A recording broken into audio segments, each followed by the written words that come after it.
So, great to see everyone. Dana and I started planning this while I was working with her in 2019, so it took us 3 years, so it's great to see you all. So we're going to go right into this now because we're going to have some transitions that we got to work through. So I'm going to introduce Dana, who has been unbelievable these last 3 years, keeping this thing all going, and she's got some housekeeping announcements.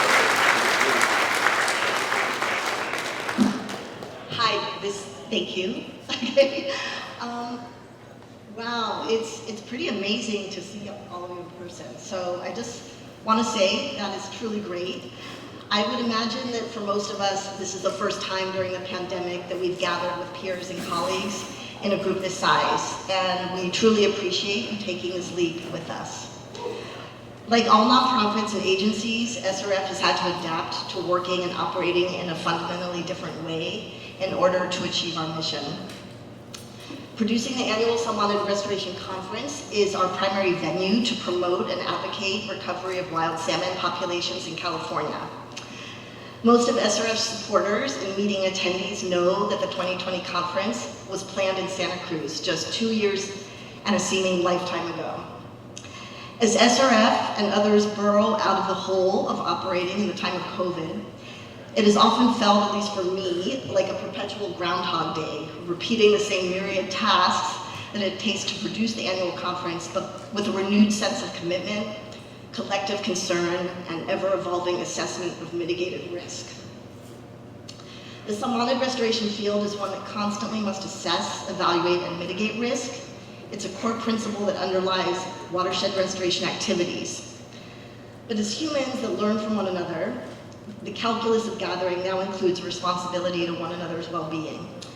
So I'm so heartened that so many conference attendees are willing to make the small personal sacrifices needed in order to be able to convene in person safely, to rejuvenate, learn, and get inspired. So thank you, all of you, because I know everyone is taking this seriously. The theme of this year's conference is reconnecting with resilience, because we have all had to adapt rapidly and somewhat on the fly to accomplish our collective work of science and relaying the findings of our research to our larger watershed restoration and fisheries communities. The salmon restoration field is one that's so fascinating because it intersects with so many disciplines, including science, engineering, communities, infrastructure planning, and land use practices.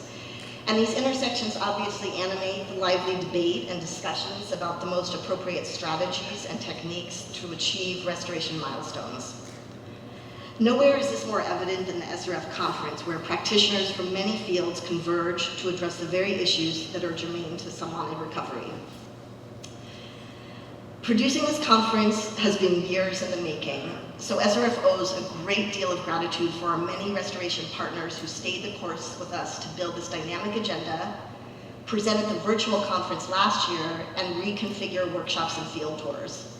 It's been an immense honor to witness your dedication and share this Groundhog Day deja vu experience together. I also want to thank the SRF Board of Directors, who were not adverse to the risk of producing an in-person conference and have been steadfast in their desire to protect the most vulnerable amongst us so the conference could be accessible. SRF greatly appreciates all of our co-sponsors who, really stood up this year in a really big way, knowing what a hardship it was to cancel the 2020 conference. And they've provided so much in-kind support and financial support to be able to produce this conference. I want to thank the SRF staff who have worked tirelessly before and during, and I know after the conference, for making all the many pieces of the conference puzzle come together. And I want to sincerely thank all of the workshop and session coordinators who did an outstanding job of creating a dynamic agenda that highlights some of the most exciting restoration practices and tools to address current climate and drought conditions. A special thanks to all SRF members, presenters, and conference attendees who have showed up to join us as we convene with caution, excitement, and hopefully a renewed sense of purpose. Thanks so much, and I'm just so honored you've stayed the course with us, Tommy.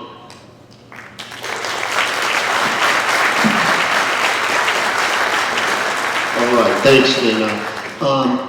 So for these speakers this year, I think I say this every year, I keep getting blown away with the quality of speakers we can get. And today's we have some New friends and longtime friends. I learned a long time ago not to call my longtime friends old friends, so we're going with longtime friends. And so we're going to start off now because I think we've got a great panel here.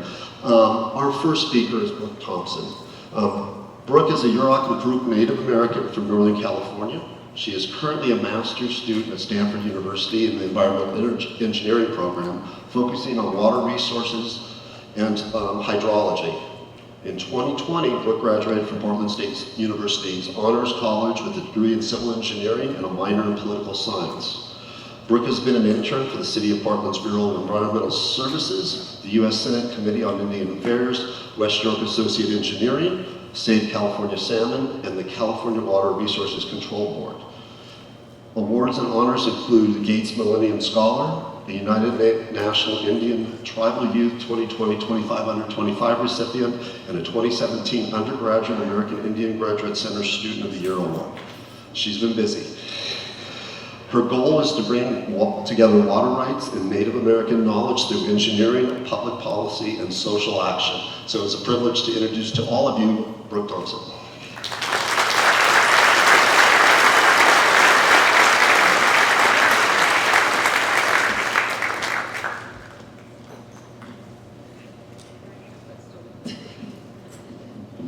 Good morning. Before I start, just because a lot of my family can never make it to my speeches, when I count down from 3 to 1, would everyone just say hi, Brooke's family, for me, and I'm going to record it for them? Okay. Ready? 3, 2, 1. Hi!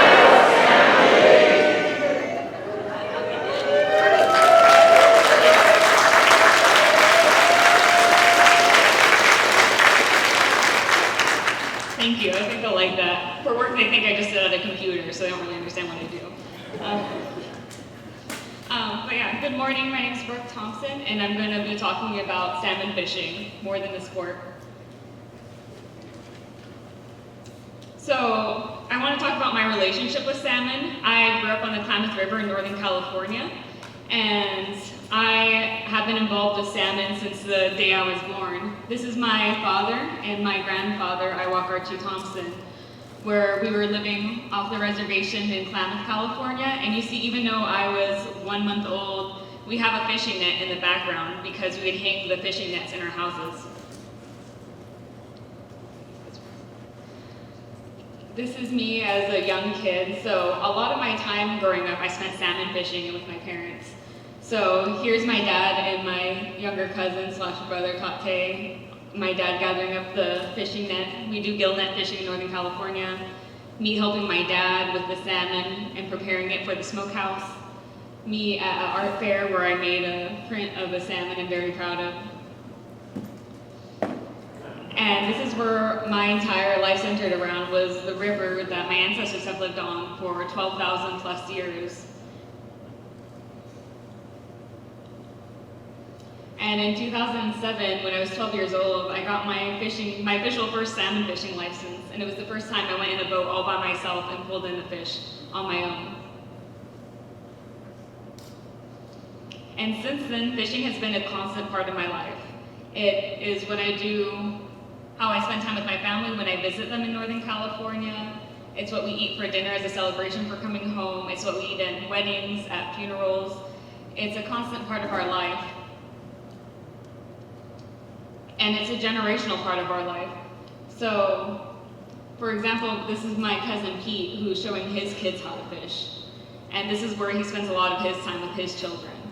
And this is my Uncle Timmy on the bottom right, who's his father, who taught him how to fish. And the person whose hand's on my Uncle Timmy's shoulder is my grandpa, Archie Thompson, who's the one who taught him how to fish.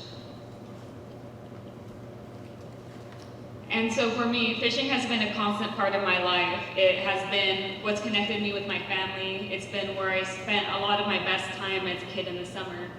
And it's even how I paid for my school clothes growing up. I sold the salmon on the shores to a middleman, and I got enough money to buy, my shirts, my shoes, my pencils for the school year. And there was one particular moment in my life which set me on my current path in academia. And that was the 2002 fish kill. which is something I remember very vividly. I was 5 years old at the time, so even younger than I was in this picture on the right here. But the fish kill happened the day after one of our healing ceremonies in the tribe.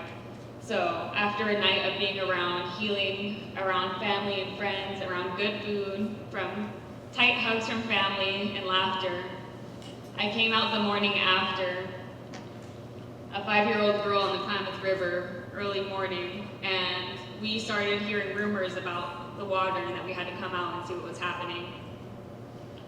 And this is what I saw as that 7-year-old girl, is these piles and piles of dead salmon rotting on the shore. And I remember holding my mom's hand and really not understanding what was happening here. For me, someone who, when we catch a salmon, we pray for every single salmon, and we have a very tight connection with the salmon. Seeing something like this is a massacre to me. It is completely devastating. And even at the time when I knew something felt deeply wrong to me in the world and with myself, I didn't quite grasp the entire dilemma, I guess, we were about to face and the adversity my tribe was going to face. But for me personally, what I knew is these salmon were connected to me. They were my family as well.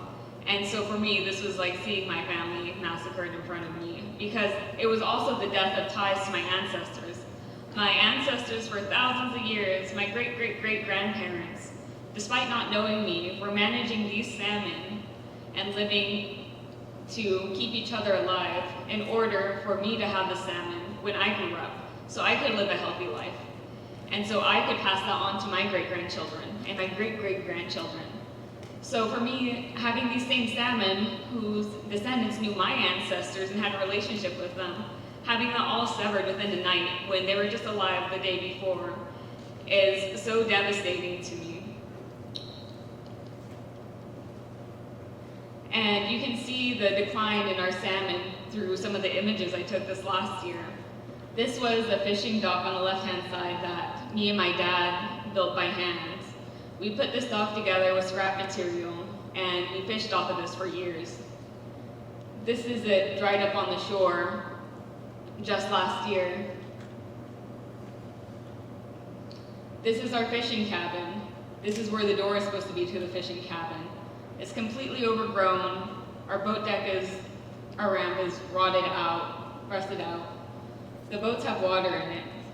They're just not being used for so long because we keep expecting to have a good salmon year. We want to, we hope for it, but it just hasn't come. And it keeps getting worse and worse. And that's especially hard for me to imagine as someone who went from catching 130 plus salmon a day and having to tie up my net and stop because there's too many salmon for me to process respectfully, to having no salmon several years in a row. And that's, even what I saw as a kid was different than what my grandfather saw. He was born in 1919, and he saw so many salmon you could walk across the river on their backs. And so for me growing up on the Klamath River, where I got to swim in it, where it was my place to play, it was my home, it was my connection, it's our transportation from village to village.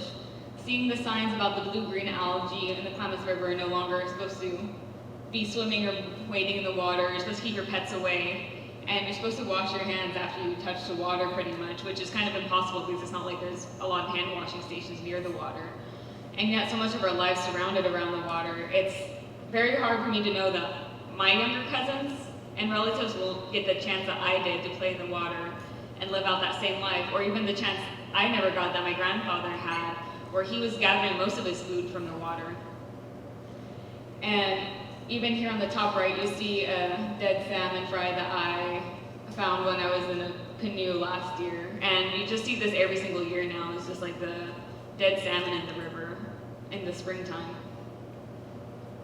And so the article in the middle is about how we had 5 times where our fishery was canceled in a row. And I want to talk about some of the reasons this is happening. The issue with the salmon in the Klamath River is sometimes what we call death of 1,000 paper cuts, because there's so many issues facing it all at once. But one of the bigger issues we're facing right now and have opportunity to change is the dams on the Klamath River. So I'm sure many people know about this, but 4 out of the 6 dams on the Klamath River are planned to be removed. The lowest one is Iron Gate Dam, which is on the left there. Iron Gate Dam, when they built it, they didn't require fish passage because they said that having hatchery fish or having a hatchery just below the dam was going to repopulate the salmon population they were going to lose. Which there has been seen to be multiple issues with hatchery salmon populations versus wild ones, and sometimes out competing. And so that's not a real long-term solution.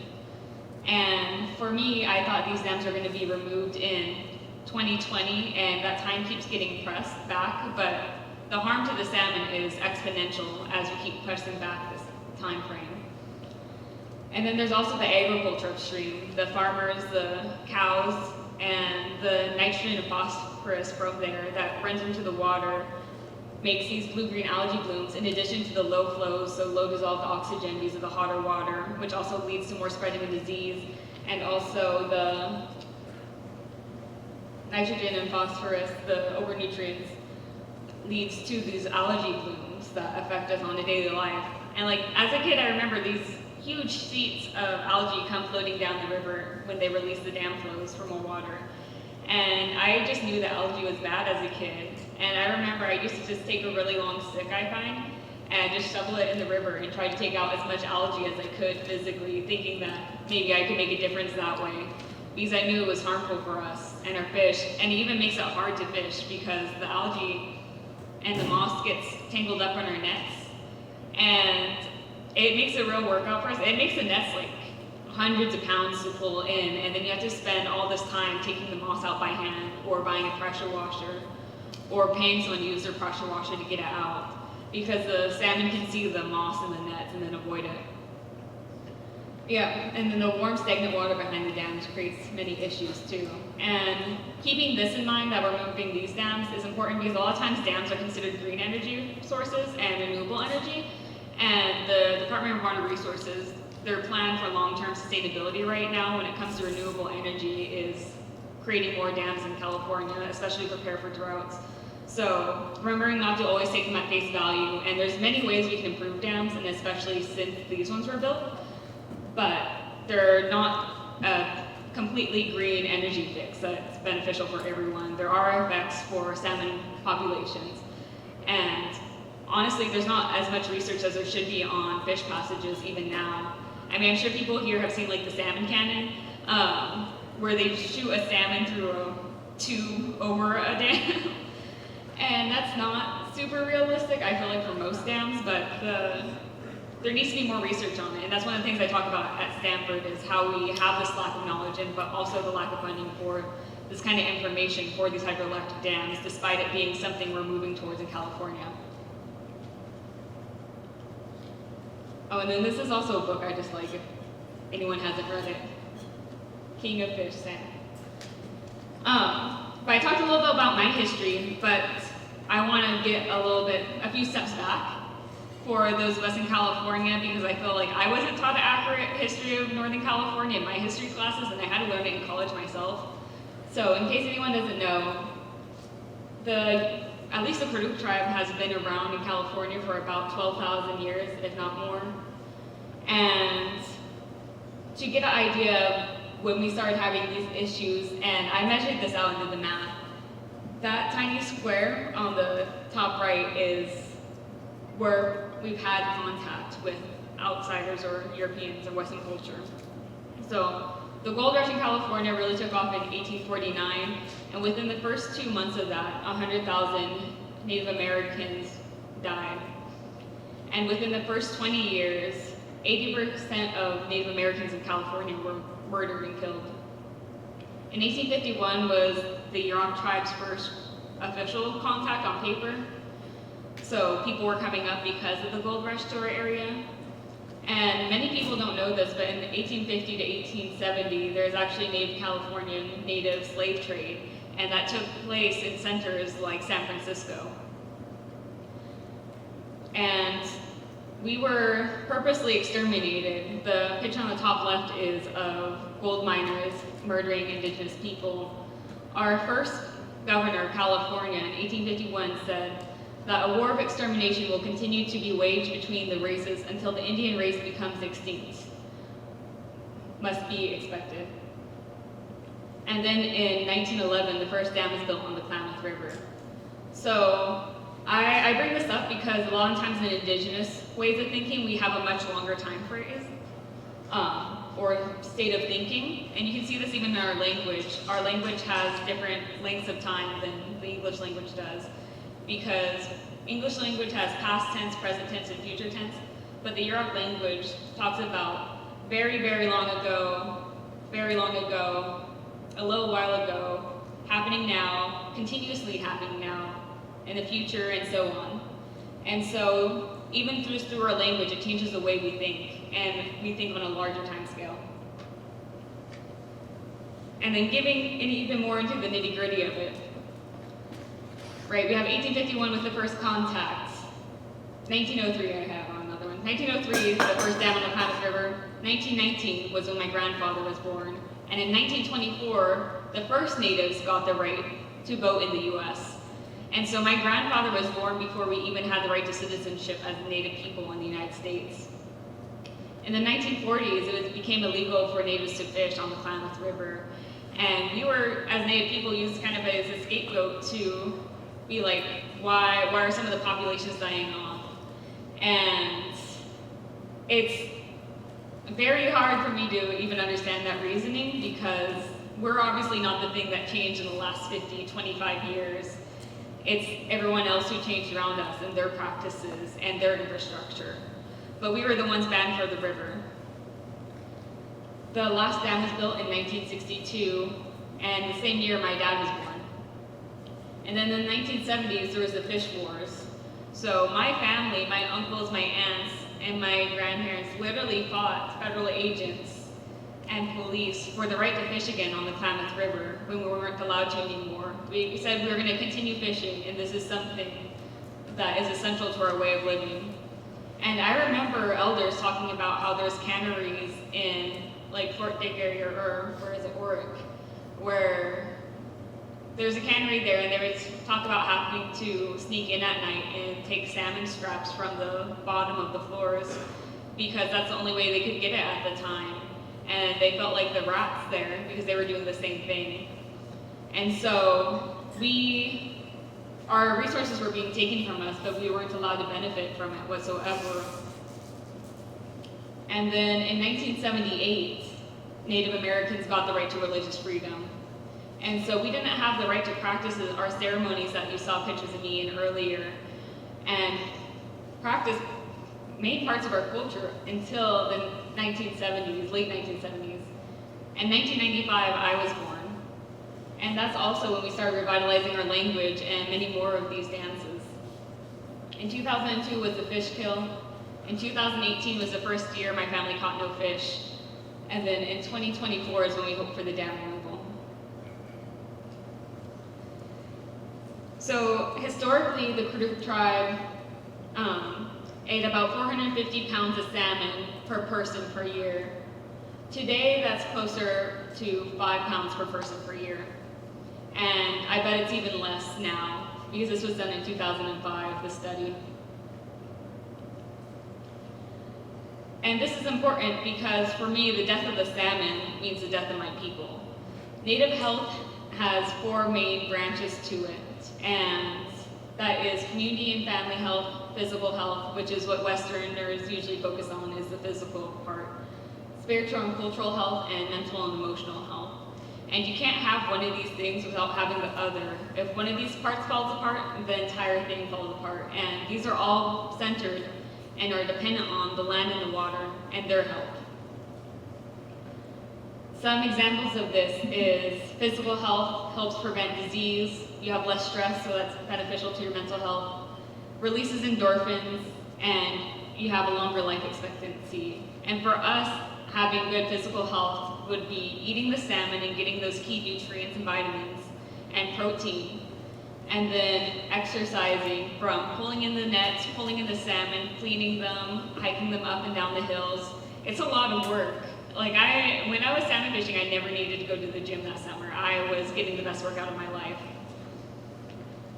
The cultural aspect could be, gives sense of purpose, self-esteem, and community building. So for us, that could be the first salmon ceremony, which the Yurok tribe doesn't hold anymore. But all our ceremonies have salmon involved and are centered around salmon. And it's even just how we treat the salmon is a cultural part of our community, like how I pray for each salmon I catch, and the consideration we give to the salmon and the water as having personhood and not being below us as people, but being on the same level and needing to be treated with respect. Mental health, so better physical health if you have good mental health, improved mood, better relationships with community. And the example of mental health is participating in the ceremonies, which is a cultural aspect, where you are with your community. So for me, that's fasting with my family and taking that time to think about the food that we do have, my appreciation for it. We do dances to heal the world, so thinking about not only myself, but the larger context of the world and how I can help and what my part is in that, and thinking and reflecting on who I am as an Indigenous person and as a Californian. And then community, which gives belonging, support, and purpose. And an example of this is fishing together. Like when I was with my dad and my grandpa fishing, when I spent time with my cousins was fishing, all of these are so centered around the water and thus the salmon. Because when we don't have these aspects, when, for example, the salmon have started to go away, we started having spikes in suicide rates. And we're worried about suicide rates now because one of the things that happens is we lose the economic income, for example. We cannot afford the same salmon that we catch in the river. I've seen the same salmon I've caught, which I sold to a middleman for $2 to $5 a pound, selling from $20 to $30 a pound at markets in Portland, Oregon. I could never afford that. And having that taken away from me means that you have to either, if you're living in the reservation, you're going to drive either to Eureka or Arcata, 2 hours south, and then have to do the round trip back if you have a good working car, or the half hour north if the road's open to Crescent City to get your food. And because you're not wanting to make that trip every day, it's not like driving down the street to your local Whole Foods, right? You have to get food that stays a long time and is non-perishable and that you have money to afford. And so that means, for me growing up, there's like cheap hot dogs, canned fruit, the top ramen. Honestly, the top ramen was kind of like a bougie thing for me growing up. But, I lived on like commodity type food growing up and the most basics, which is not the healthy food for you. It hurts you long term and leads to really high rates of cardiovascular and blood pressure diseases, where now we see that in general 42.3% of American Indian adults are obese, 26.2% of Indians have high blood pressure, Native American women have higher percentages of smoking-related deaths than Caucasian women, and American Indians are 2.4 times more likely than Caucasian adults to be diagnosed with diabetes. And over 50% of American Indian adults do not meet the 2008 Federal Physical Activity Guidelines. And so it really takes that physical toll. When you don't have the economy, you have to leave to go somewhere else. There's like hardly any jobs on the reservation. And unless you're working for the tribe, you don't get work, or unless you're working construction. But even then, you have to move to other places constantly. And when we're not spending that time together as a family, you have your parents leave for work, then you're not spending that time together, you're losing those connections, you're losing that sense of family and culture. Because when you're working in the outside world, it's not like we get a lot of time off. I didn't get time off in school to go to ceremony, which then hurts my mental and cultural health and my community health because I'm not spending that time with my family, my tribe. And I know a lot of other workplaces are like that. They're not gonna just let you leave for a week unless you have vacation time you wanna take up. And these are some articles on the bottom right about the suicides. The Yurok tribe had a state of emergency in 2016 after several suicides happened at once. And I definitely think the loss of our culture, community has led, and the physical well-being has led to a lot of these suicides, or at least a part of it. Because then also, right, if you're not getting that physical exercise and that nutrition from the salmon, you're not getting those endorphins, you're getting more stress, and you also see your family members die from these preventable diseases. I have been to more funerals than I can count. It's at least a seasonal thing for me, if not every few months. And it gets to weigh a lot on you after times, especially when it's people that are, who are my age at the time or only slightly older than me, who are dying from reasons they should not die from. And this is, to me, all connected to the land and the water and the salmon. And so I was talking about the food part. Like, this is how we have our food traditionally, is we have it on these sticks. And if you never had fish on sticks before like this is absolutely the best way to have salmon, no doubt. You need to try it at least sometime in your life. You're welcome to come to our salmon festival sometime if we have salmon and try some. Or we smoke it for over the winter in the smokehouses. And we do this with our other fish too, like eels and sturgeon. And this is my grandfather also checked in the smokehouse when I was younger. And this is us cleaning the sticks. That's also a pro tip. The best part of these fish sticks is when you take off the salmon, the part left behind on the sticks tastes the best. And you're also cleaning it at the same time. So if you go there, ask to clean up and get the sticks and then just munch on those. But for me, this is, eating the salmon has been such a big part of my life. I know my grandma's white, she was really concerned with me as a kid because my dad gave me a full jar of smoked salmon and I ate the whole thing in one sitting. But now I have this issue where I don't want to even let go of the salmon that's in my fridge. I have a few cans of salmon and they might go bad because I get so afraid to eat it because I think to myself, what is this the last time I have the salmon? And what if this, or even when family members prepare, like what if this is the last time I have the salmon that my cousin made for me, that she put all this love and attention in for me. And this is gonna be the last connection of affection I have from her. And so it's very hard for me because I love the salmon, I want to keep eating it, I want to be here, but the fact that I'm so uncertain about the future makes it hard for me on a daily basis. And I even see kids who weren't alive during the fish kill, who didn't see that happen. And they get anxiety each year from the generational trauma from people like me and their elders who did experience it happen and see their fear about the salmon disappearing. And so that fear is passed on, and that stress and the anxiety is passed on to our kids.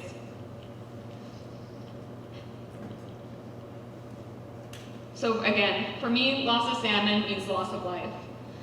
In the Cruz tribe, diabetes, and this is the 2005 and 2016 study, is 21% above the US average. Heart disease is 40% above the US average. The first appearance of diabetes in the Cruz tribe happened in the 70s, remembering the last down was put in 1962. Mental, emotional, cultural, and spiritual health benefits of traditional foods declines. 72.44% of respondents rarely or never had access to native foods in the survey they did. Yet, 44.91% of households said they get some form of food from hunting, fishing, or gathering. So it's not from a lack of wanting, it's just from a lack of having. And this is to say that we need to spend extra attention and keep an eye on indigenous nations, because we're the ones that face the first consequences of climate change. We're extra vulnerable. There's about 5% of the world's population who are identified as indigenous, which is about 370 million people. There is not a single part in the world on a coastline where indigenous people do not live. There's 27 million people in nearly 2,000 communities in 87 countries who are on coastlines.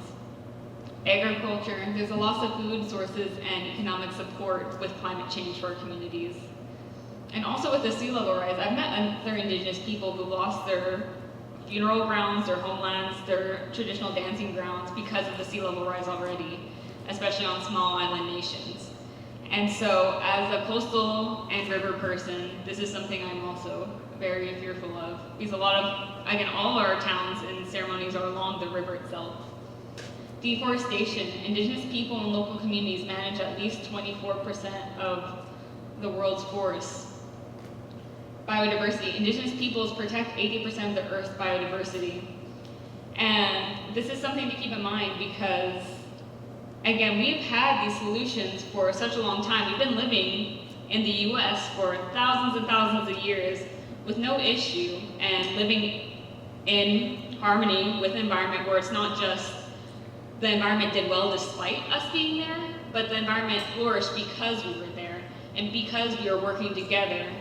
So to me, when we're looking at these solutions for climate change, it's confusing to me when we only have so many years of data, why we're looking at these new resources, new technologies, new management systems, when we've had these systems that worked for thousands of years, but because of this past of seeing indigenous people as dumb, as lesser, and you can see this even in Hollywood and the media, many of us have probably consumed with like Peter Pan, Pocahontas, The Indian in the Cupboard, Gunsmoke, Bonanza, which I all grew up with.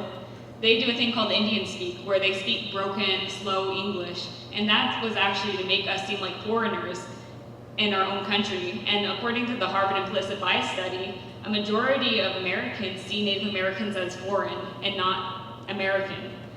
And so we've been treated as foreigners on our own land and seen as lesser and dumb and primitive when we had complex ways of management that was backed up by tons of data that was passed down to us. And yet, we as a state, we as governments, we as nonprofits have not been utilizing it to the way we should be. And this is something I just wanted to really quickly press about a bill that's coming up to have a tribal representative on the water board. You have till the 28th if you want to look this up. It's AB 2108. But yeah, sorry for that short aside. But this is just all to say that the effects of pollution do not stop at state lines, borders, or generations. And I say this because it's hard for us on the Klamath River, because a lot of what's happening upriver affects us downriver.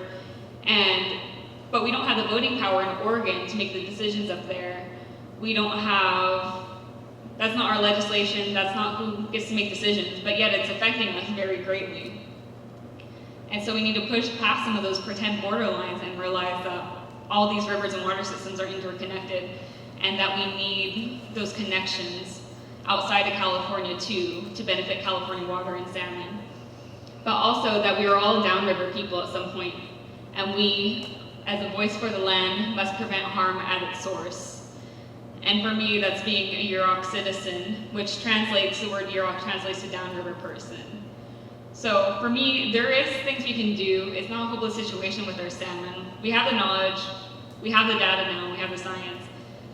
It just needs, for me, more indigenous and cultural leadership on our parts, and also more voting power to vote those out of office who aren't taking these water rights seriously. Because we need to not only think about the next few years for California, but we need to start thinking about our next few hundred years of California water health and management. So, I'm Brooke Thompson, and thank you so much for listening to me this morning.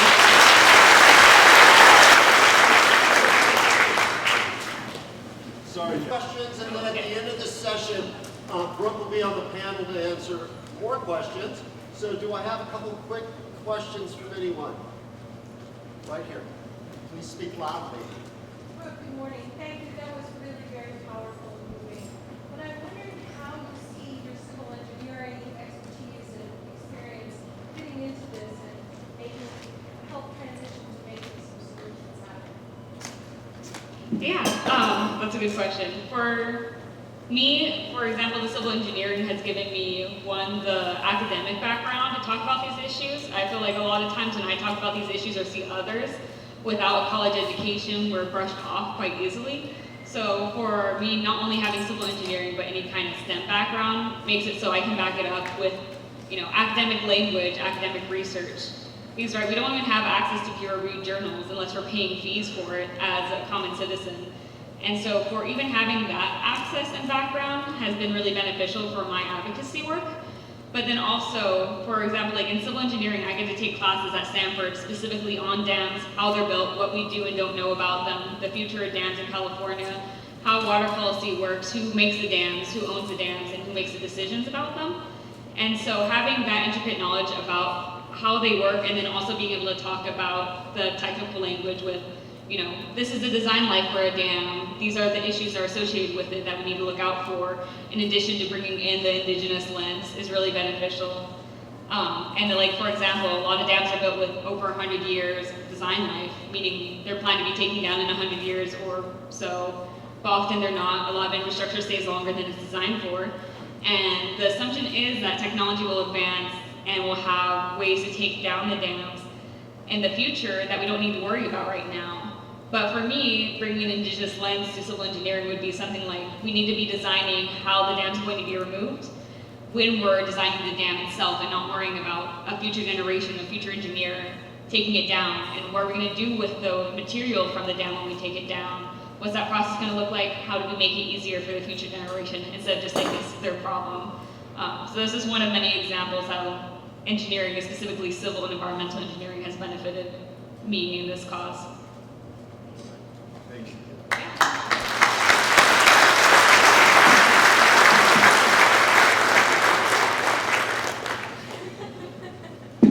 All right, our next speaker is Dr. Jeff Mount. Jeff's come back home a bit. He, I believe, did his graduate work here at UC Santa Cruz, and he said it pretty much looks the same.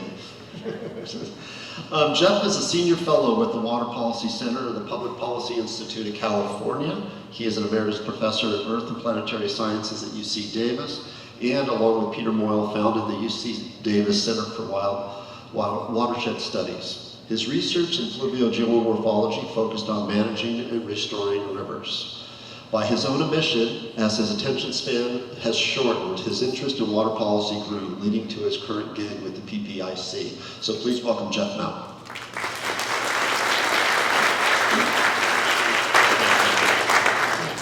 Yeah, good morning. When I was asked to do this talk, I thought, okay, this is a really dumb thing to say yes to, because I'll be staring at a room full of people who know more than I do about the subject. So as you'll see, I'll change the subject, which is the only way to deal with it. But had I known Brooke was going to talk in front of me, I'd have definitely said no. Brooke, that was a very inspiring talk. I look forward to something. I am proud to say, I'm going to get rid of my bias earlier, I am proud to say that I'm on the Board of Governors of Caltrout. So I look forward, within sometime in the next 2 years, to standing on the edge of Iron Gate Dam and watching that first excavator take a blow.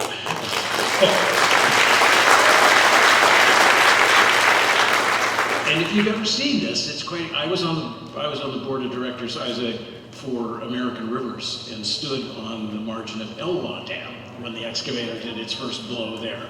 And just last summer I hiked up there. This is worth it for those of you who have the time, because the road's closed because it's washed out, so it's not full of toroids. You get the place to yourself.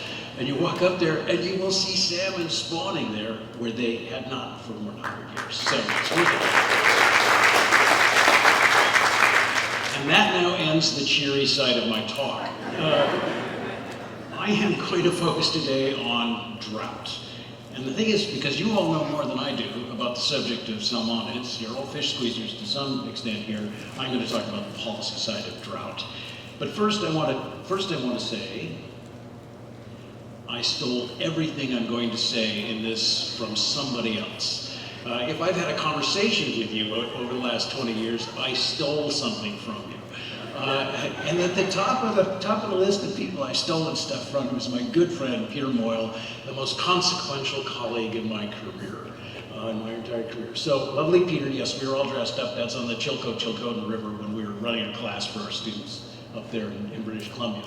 But again, I've stolen my name. I'm going to do that for the whole rest of this time. So a reminder. It is worthwhile reminding people, and I do it for the New York Times or whoever else calls on the phone to say what the hell's happening out there in California. Well, we're the most variable climate in North America, period. Nothing comes close in our interannual variability in precipitation. So that's just a worthwhile reminder. We're in a stinker of a drought right now. We just had another one from 2012 to 2016. It's pretty tough sledding here, but it is part of the natural variability of California. But this is different. I think everybody in this room will agree with me. Your sense of this is things are different, and they are. First of all, this is part of an unfortunate pattern that we're seeing in drought, and it's going to be a major policy challenge to us. And that is, I mean, there's a nice thing that Mike Dettinger was one of the ones who first pointed out to us. We should be paying attention to precipitation deficits. And in this case, right now, we are 1.5 years behind in average precipitation in Northern California. And what we are seeing is we've shifted in the last 22 years, we've shifted into this increasing frequency of below average years in precipitation, and of course, we're setting records again and again. But that's not the whole story. What you are all dealing with is we've moved into the era of the hot drought. And even that depiction there goes back to 1950, and using a baseline from 1980 to 2001, and you're seeing that the 21st century is a hot century. And had I plotted that all the way back to the late 1800s, you would see that not one of our years has been below average in the 21st century. They all were above average. And I'm just trying to stick to good data sources here by sticking to 1950. Okay, it's a hot drought. But even there, we've got something wrong. And this is what I want to leave you with today about drought before I drop into mind-numbing policy discussions. We may be getting this wrong. It isn't just that it's hot. When I go visit my sister-in-law in Georgia, it's hot. I mean, it's hot and sweaty. And that's the difference. It's hot and sweaty. So here, what we're looking at is this emerging understanding. There was just a wonderful paper that just came out this month on this and looked throughout the West. And this is on evaporative demand. This is the thirst of the atmosphere. And I can tell you, we really have seen a fundamental change in the thirst of the atmosphere. And the thirst of the atmosphere, evaporative demand, the way you calculate it, is basically it's driven mostly by temperature. More than half of that is driven by temperature. But it's also humidity. So does the vapor pressure of the atmosphere plays an incredibly important role. And the third one that we discount is wind. How windy is it? Well, it's windier now. You all haven't noticed it, but it's windier now. And the fourth is solar radiation. And that has actually increased a little bit, but that's not the big signature. It's that combination of temperature, so it's warmer, it's drier, the atmosphere is drier, and it's windier. And all of that acts to basically extract moisture from the land, whether through direct evaporation or evapotranspiration or crazy snow stuff that we've all been seeing these last 2 years. And it's important to note that we've gone through a phase shift, and we need to pay attention to this. Now, we get long arguments about what's going to happen next in all this, because water management in California, the primary strategy of water management in California is hope, right? You hope it's going to rain, and that's it. I mean, that's I mean, never mind. I'm going to try not to insult anyone in this talk, which will be very difficult, but I'll try not to insult anyone. But the fact of the matter is, this evaporative demand is changing. So I'm saying to you, 2 years from now, we will probably stop talking about precipitation as the big driver here, but evaporative demand. So keep an eye on that, because once it affects everything about watershed hydrology, which affects everything about the stuff you worry about, and that is the flow and temperature in the streams. Okay, and then I got to give a shout out to Ted Grantham, who's been just one of these great colleagues who continues to come up with incredibly creative things that I steal all the time. This is what I call a Grantham-gram. This is basically, he's worked with Julie Zimmerman and others to basically produce these things. And basically, here you are. This is what you guys are grappling with on the Russian River. When you're looking at the fact that we have been not just in perpetual drought on the Russian River, which is something you guys have talked about in earlier conferences, but I mean, just extraordinary. But what I like what Ted and Julie and others have done is they said, well, this is what it looks like compared to historical conditions. When you look at modeling historical conditions, a screamer of a drought. Okay, when you look at it compared to historical conditions, it's really quite remarkable. And of course, then record flows and high flows in the summer, even during drought. And again, that's because of water management. So this is what you guys are dealing with, and this is the challenge that you guys are facing today. I would encourage you to go to Ted's talk this afternoon when he's going to talk a little more. We're collaborating on Drought Indicators Project. It is this part of it, this cascade of events which are making such a difference in the ecology and of salmonids in general. And I'm going to say, and I'm going to get to that in a second here, it's really an ecosystem effect, and this is what you're dealing with. But, okay, let's not insult that. Okay, so Jerry Brown started calling it the new abnormal, and I hate that phrase. Only just because intuitively I hate that phrase, but it's true. We have shifted, and that's what we have to adapt to. So how? Here is our problem, and this is where I guess I will insult some people, particularly regulators in here. It is my contention that the most fundamental problem we have at this point is we treat the environment as a constraint. And what I mean by that, and I'll give you some example of this, it's reflected in the way we set flow and water quality standards. Y'all, here's the minimum flow and water quality standard, you take the rest. A very prominent official who's currently in Interior, well, not Interior, yes, actually in Interior, but used to be in charge of the Bureau of Reclamation, and that should give away who I'm talking about, told me years ago when we were talking to him, he said, what is the sort of approach you take here? He said, oh, our job is to extract as much water as we can out of the system without breaking the law. I mean, that is a clear statement. This is a constraint.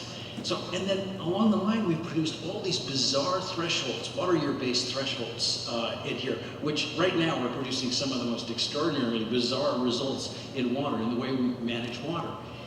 And there it is, the 2016 WIN Act, which you all were very much aware of, and many of you, I suspect, were unhappy with, but it was in plain language in the WIN Act when they said the whole idea is to provide the maximum quantity of water and supplies to the Central Valley Project, the state water project, without causing additional harm to the protected species. Julie Zimmerman, last year we were talking to her about another project we're working on. She says, look, that's the attitude, don't cause additional harm. How do you recover these things if the whole approach is to not cause additional harm? So it is my contention that that is a fundamental systemic problem, is that we treat the environment as a constraint. It also gives us license for a manage to the edge mentality. And again, this is going to hurt some feelings, but by all means, it showed up last year in the management of the Central Valley Project and the State Water Project late last year. I mean, and I do this because I can't help myself. I do wonky diagrams every now and then that are impossible to understand. But in this case, we just looked at percentiles. And Mike Dettinger was the one who sort of turned me on to this approach some time ago. And we looked at monthly percentiles of inflow, cumulative reservoir inflow to the State Water Project, Central Valley Project, north of the Delta. By April 1st, it was down at about 2 to 3%. That's its percentile. We also then looked at water stored in the reservoir. By April 1st, it was down below 5% of historical percentiles. But yet, what happened? They made that famous blown forecast, which I've described before as the dog ate my homework forecast. And they released water basically to the settlement and exchange contractors who have the highest priority water right and have an agreement with the Bureau in particular, and then on the State Water Project, the Feather River contractors, that you have to. Okay? And this produces that tension. But it revealed in spades that the environment is a constraint, because they managed right up to the edge, they blew it, and then they had to have temporary urgency change orders, a temperature management plan, which was approved in June, long after you could do anything about it. It was too late. So this has long been my complaint. This is nothing new. I've been writing about this for many, many years, is we have got to find a way to shift the environment away from being a constraint. And my suggestion, and these are multiple writings at PPIC, we have suggested you shift it from a constraint to a partner, to make the environment a partner in all this. How on earth do you do that? So here are my 5 wonky proposals. And Tommy's right. As my attention span got shorter and shorter, I got more and more interested in policy. And it's great. And my students, some of whom are here, have gone on to do fabulous work, and I'm now involved in policy. But it is interesting work, right? You make new friends every day. That's about doing policy work. But here's a suggestion. I'm going to go through 5. That's all I can remember anyways. I'm going to go through 5 suggestions, and some of these are going to be alarming. And maybe in the Q&A we'll have a conversation about what is alarming about it. And here they are. Let me just start with the first one. Again, I don't want to, you won't disagree with me on this, but you'll take some offense to it. I maintain that even at your best, most of you are basically ESA driven. That's your decision making. In the end, you always ask yourself the question, do the ways that the agencies interpret the Endangered Species Act, how does that fit with what I am doing and what is driving? And of course, that's where a lot of the money goes. The problem is that's the wrong management objective. And all of you know this all the way back to your time as an undergraduate. We really should be doing ecosystem-based management, focusing on ecosystems. look at the body of literature which has emerged in just the last few years, which is get you really excited about messy ecosystems. Ecosystems that are loaded with marginal habitat work a whole lot better than those where you focused on critical habitat for a specific life history stage of a specific fish. So more and more messy, diverse, connected, complex, and variable ecosystems. That's ecosystem-based management writ large. But the key basis, and you've seen this is all in the literature, ecosystem-based management, is that ecosystem-based management integrates human uses and emphasizes multiple benefits. That is, it is not focused on a specific life history stage. So that's the key of ecosystem-based management, and it is my contention, there are a few places where it's being done, that this produces broader net benefits and reduces water conflict. So how do you do that? This is, again, the idea of moving to the environment as a partner. A good partner brings assets to the table. This is what's really important. It is, we have for years, this started back, by the way, as I say, I steal every idea. Brian Gray wrote an article, a law review article back in 1988. And she said, maybe we should start thinking differently about the way we allocate water to the environment. Instead of minimum in-stream flow standards, we should grant a budget to the environment, water to the environment, an asset to the environment. And I will maintain water, money, and land are all assets that should be granted to the environment. So it is our argument that you should have an ecosystem water budget. And this is starting to get some traction, which is nice, and people are starting to talk about this. But this budget is key. And here's the thinking. The thinking behind this is that it is a body of water which is essentially integrated within the water rights system. We originally proposed that the environment be granted a senior water right that caused heads to explode. And sometimes exploding head is not a good policy proposal. So instead we just said, you just have it function like a senior water right. And this is totally doable, by the way, and I'll get to that in the last slide. And essentially, the idea being that there's this allocation of water to the environment that can be flexibly managed, just like a water right. It can be stored, it can be traded. And this summer, we're going to release a really interesting report led by Sarah Null from Utah State, which will look at how you do it in a reservoir, how you operate a reservoir, where you set aside both a percentage of the inflow and a percentage of the storage in the reservoir and create that as your environmental water, your ecosystem water budget. Gotta have that flexibility, but on the flip side of that, you have to create assurances for the water user community, for the ecosystem community, and so you're going to have to put a cap on that budget. It cannot be an endless picking away of, if we just had 2,000 CFS more, if we just had 5,000 CFS more, if we just had outflow of 1 million acre feet more from the delta, this constant nibbling away. No, this is your budget.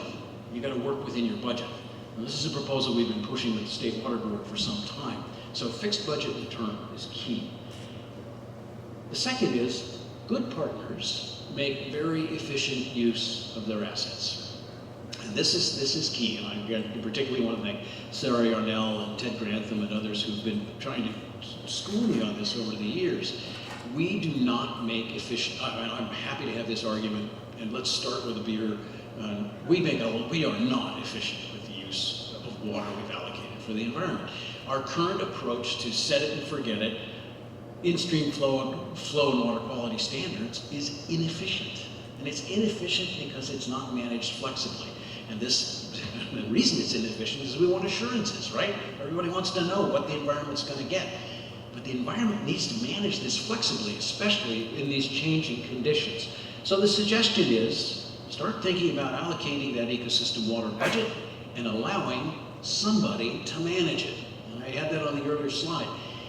If you're the Bureau of Reclamation, if you're the Department of Water Resources, you have an inherent conflict of interest. You cannot escape it. It's a conflict of interest. And when you're faced with that conflict, when your priority is water supply or hydropower, you're going to treat the environment as constrained. So our suggestion, develop ecosystem trustees to be in charge of it. And we have a great example on the San Joaquin River.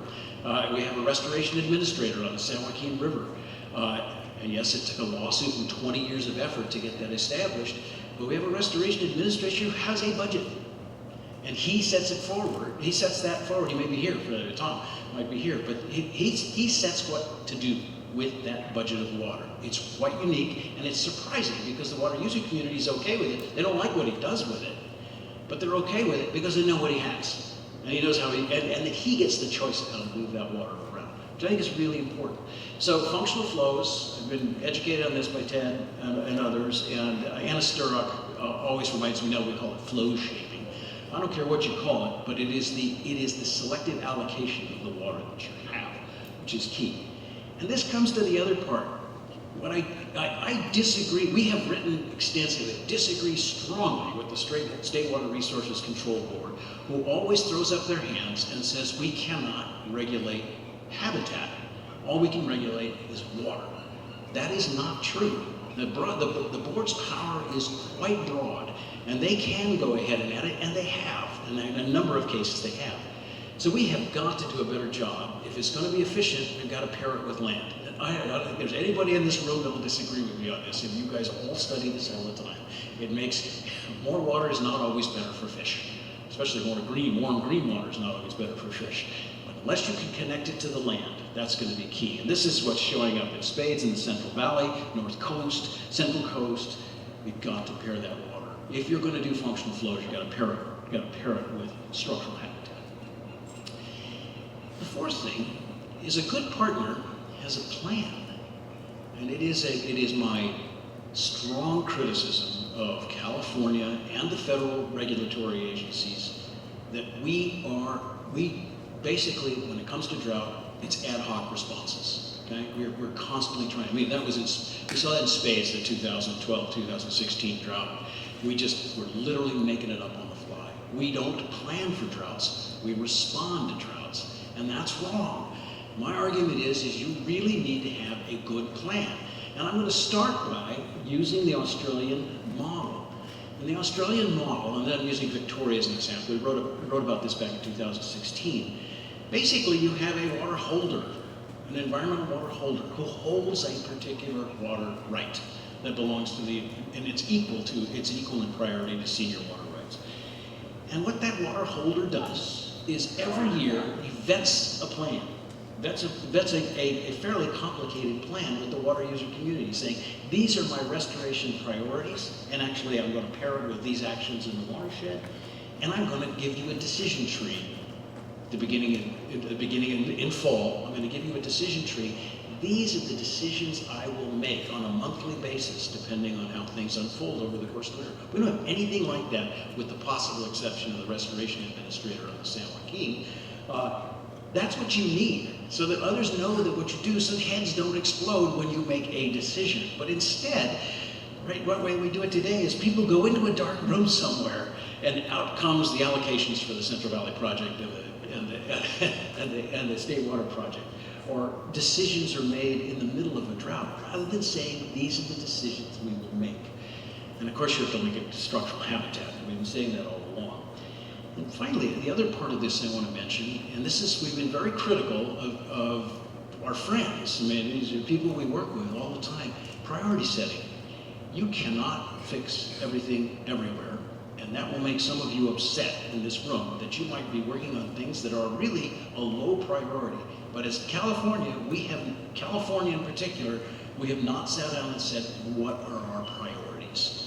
How do we deal with these changing conditions? How do we deal with the fact that it's not going to be great everywhere for everything?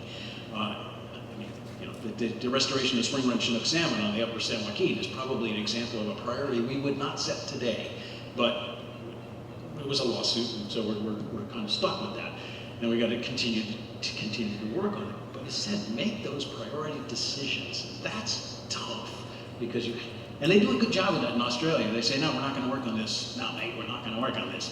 We're not going to work on this. We're going to work on this because we think this investment reduces risk the best and most broadly.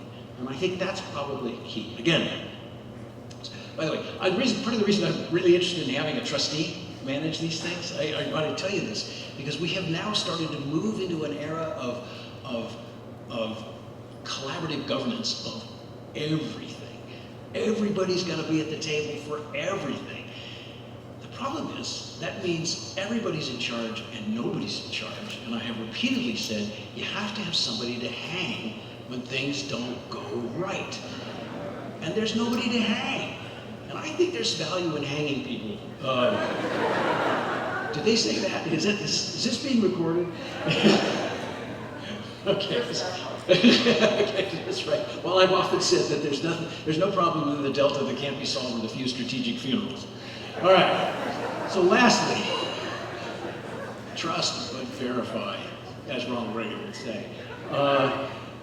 We need a way to develop these things into plans which have the backbone of regulation behind them.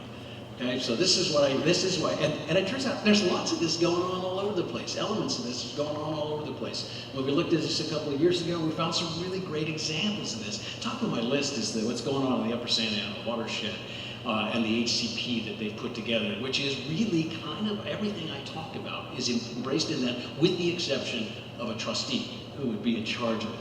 But this involves, we suggest the State Water Resources Board go ahead and adopt watershed plans as water quality control plans, to start doing it at the watershed scale, the scale you all know we have to work at. But habitat conservation plans work great.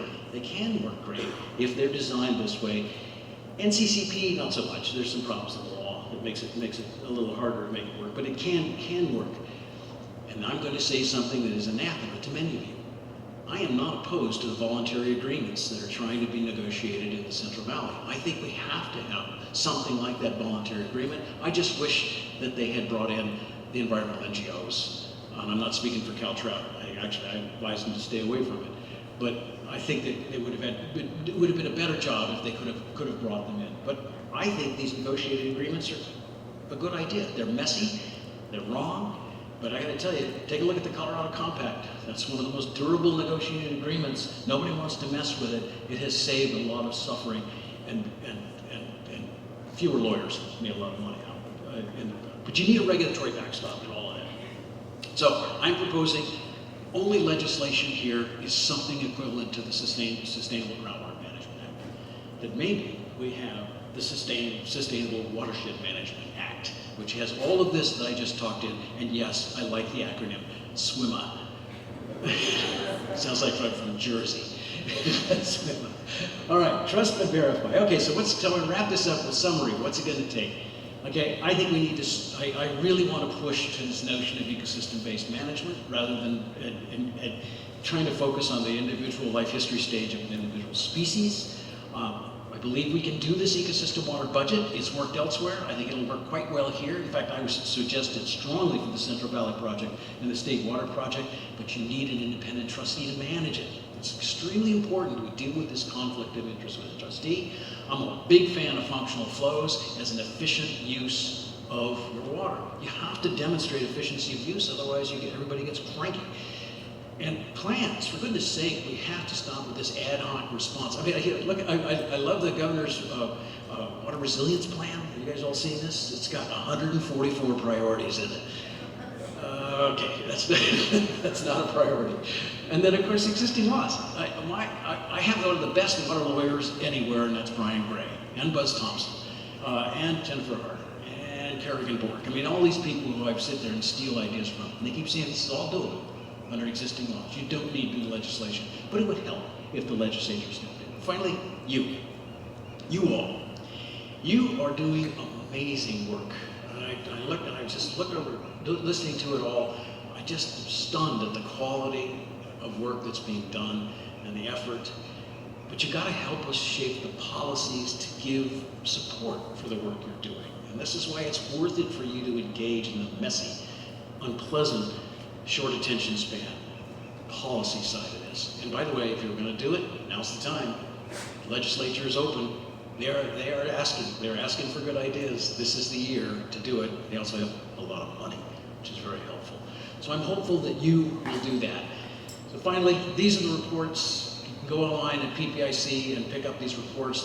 The one that I think is going to be fascinating is the one that Sarah Null is leading this summer, which will come out on how to store water for the environment. Because ultimately, with these rapidly changing conditions, we're going to have to store more water for the environment. And with that, thank you very much.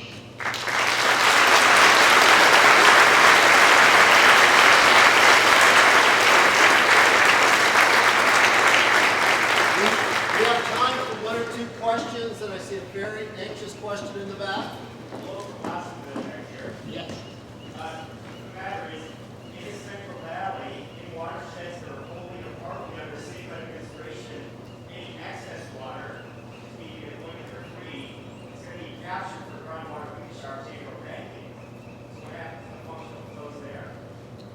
Okay, so I'm going to repeat the question. I'm really glad this was brought up. So the Sustainable Groundwater Management Act is having a huge impact, particularly in the San Joaquin, but I'm going to tell you later this summer, we're going to be talking about the Sacramento Valley, where wells are going dry as we speak right now. The huge push right now to capture any excess flow and get it into the ground. That's the big push. So what happens there? How does that fit into it?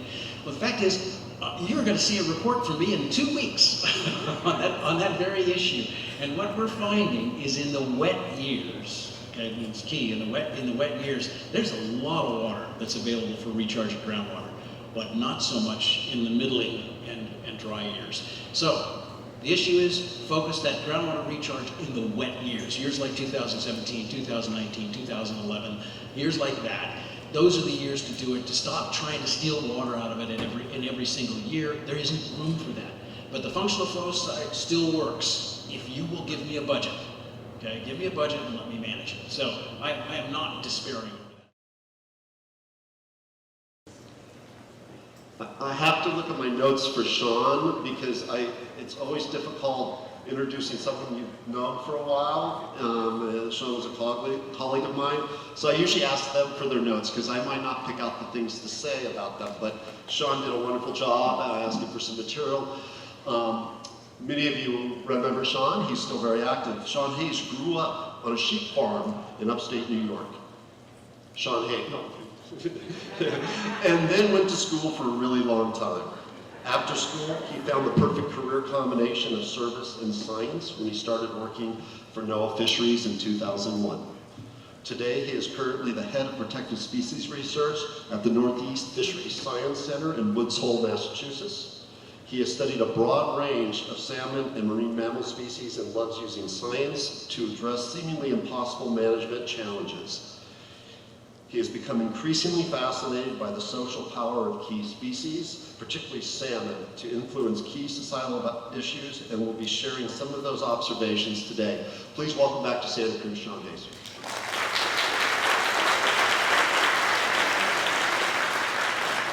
Thanks, everyone. I'm going to make sure I'm getting the distance from the mic right here. It's an honor to be back here today. Real privilege to be speaking to you guys. Hopefully I'll still have your respect at the end of this talk. My intent is to push buttons, challenge norms, and make people ask questions that I think we need to be asking to have better success than we're currently having. That being said, why don't we just get the first disclosure out of the way, so hopefully I don't get fired at the end of the talk.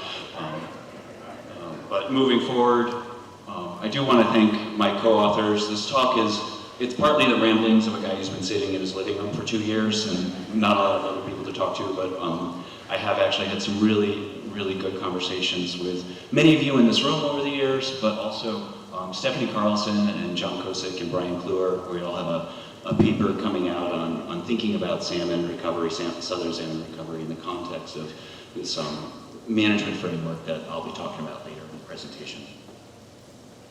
So that's the other caveat for them. They saw the slides, but they never saw me give this, so they are also not fully responsible. So, fish passage and the wave of European advancement. I also thought about, like Brooke thought about David Montgomery's salmon and kingfish. We've done a great job of screwing up things as we've advanced west. So these are dams in Maine, dams in California.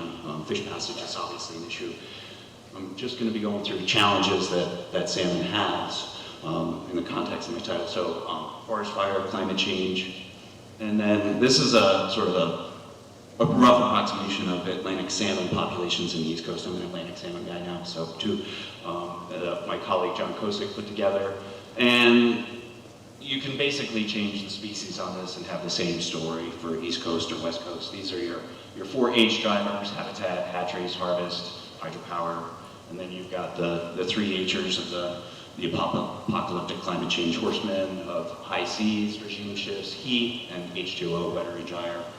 And then, having Brooke go this morning was really, really helpful. There's just the reality that we've been trying to fix all this with Western management principles and distributed efforts, and I'm not really sure that that's been that effective. And I think there's a lot to be thinking about how we've not just lost, I'll admit, when I started this job, which is ironically the year of the Klamath thing, was when I first became a salmon biologist for the National Marine Fisheries Service.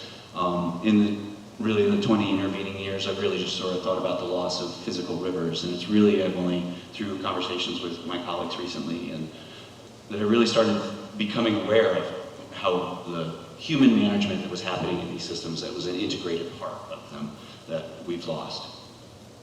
So, and then I've talked about a bunch of issues, but a lot of the issues all central down to one thing. I work on a lot of protected species issues, and at the end of the day, they all come down to this.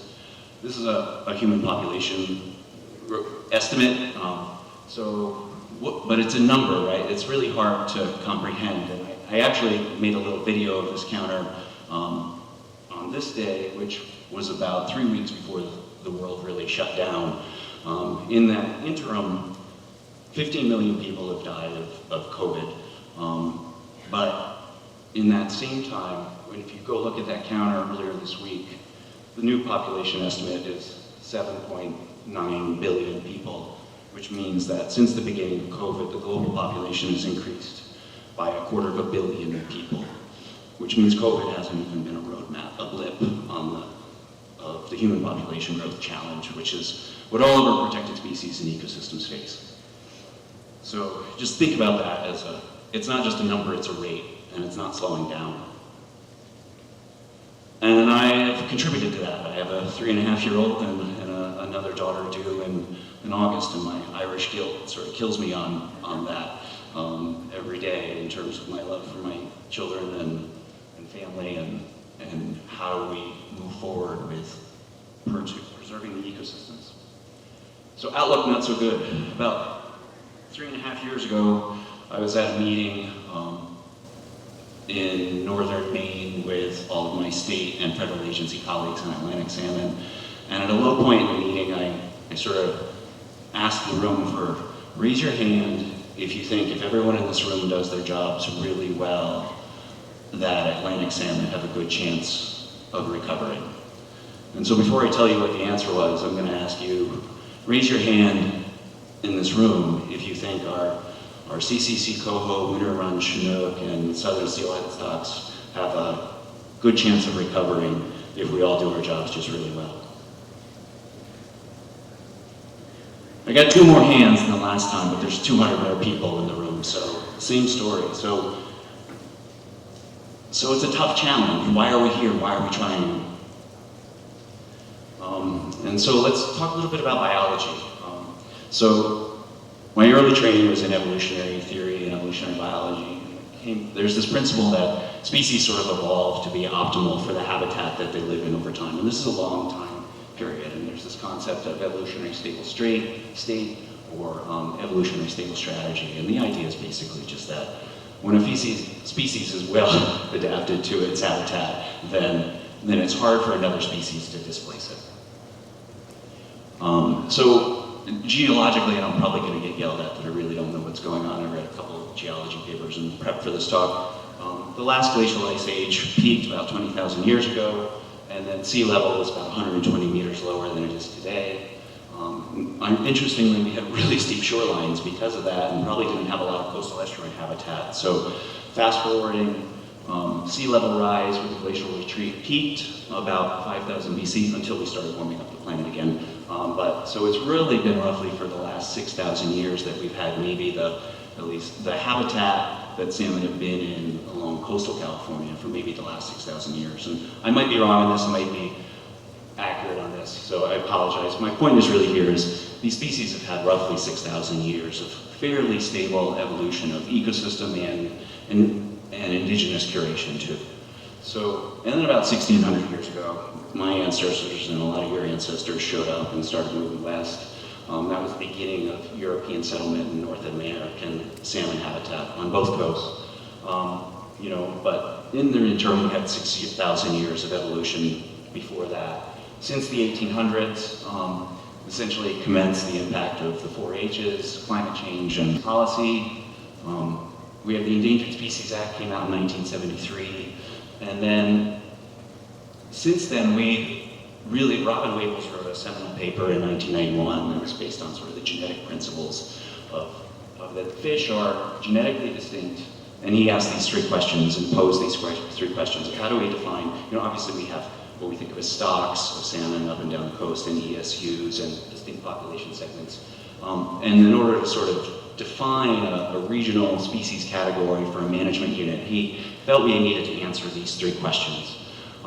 Is the population genetically distinct? Does the population occupy usual or unusual distinctive habitats? And does the population show evidence of unusual or distinctive adaptation? And based on that, we basically carved up regions of the coast and said all the fish in this box kind of do the same thing, and then a few hundred miles later, all the fish in that box do the same thing, and they're all evolved to how the habitats worked in this box for the last 6,000 years, more or less, except that the habitat isn't working that way anymore. And we're still trying to force them back into a habitat that isn't working that way anymore, particularly in the southern range. And that's how, I can't really claim the saying salmon without rivers, but in many respects, that's what we have. Have I depressed you yet? Okay. So, stationarity versus ecological transformation. Most of our management principles and policies are based on this concept of stationarity. That the idea is the ecosystem really isn't changing, or that, on these gray lines, am I getting a laser pointer right here? Hopefully. The gray lines up there, the ecosystem's changing slow enough that evolutionary processes can keep pace with it, so that species are adapting and evolving. The reality is we're in a state of what's being called in the literature ecological transformation, which is rapid, abrupt transformations, which normal evolutionary processes can't keep pace with. So how do we deal with that as managers? Obviously, we set goals, and Stephanie pulled out an idea that she'd heard in a talk once, and that Tom Quinn had quoted, and the idea that we know what we're worried about, sort of restoring all the things salmon have lost and the challenges of the 4-H's and climate change, but then we really need to be setting goals not so much on sort of stopping processes that are happening, which are good goals and I think part of the package, but we need to expand our portfolio to be more making decisions based on this idea of what does salmon need. And there was this, I think it's Kelly Spalding gave a presentation on not so much the 4-H's, but the 4 C's, and the salmon need, let's see if I can get it right, clean, cold, complex, and clear habitat and water. So if you give them all those 4 things, then they've got a chance. And in some respects that means going back and restoring. In other means it means going forward with creative solutions.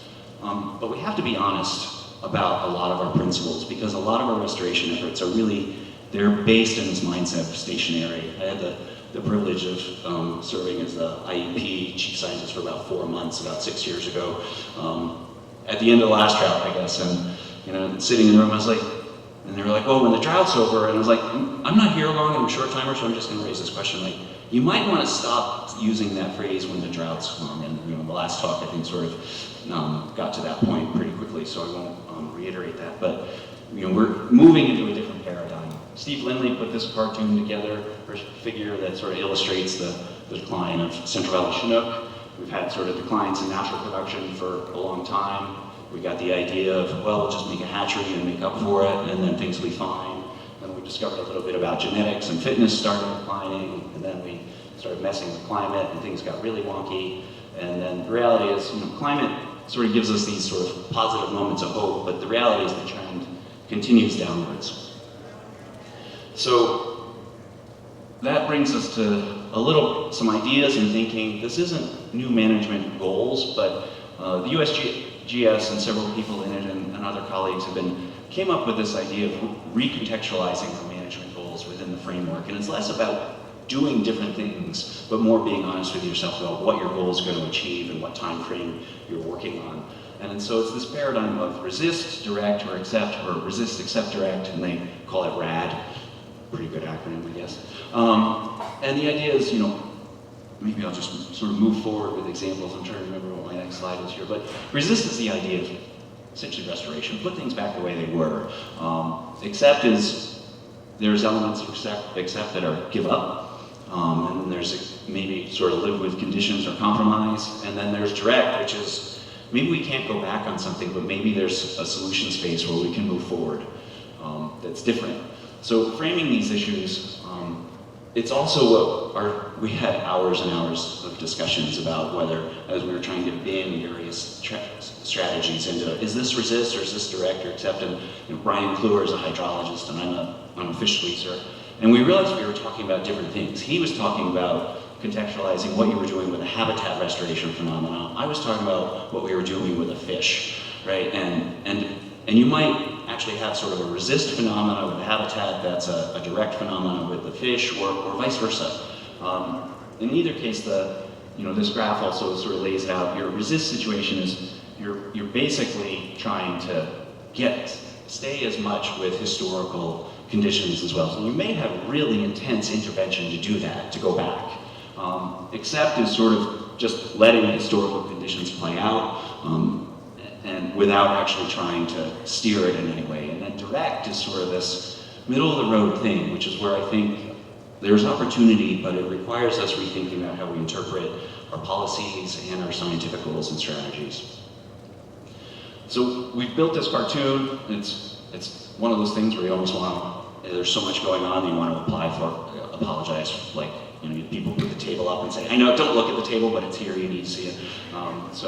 But just working through this, if I can get the laser pointer, let's just go through some historical. Resist might be like pulling out a big dam, and that's really sort of trying to let the river go back to the way it was, right? Accept might be, all right, are you really going to give up wine in California or blueberries in Maine? Probably not.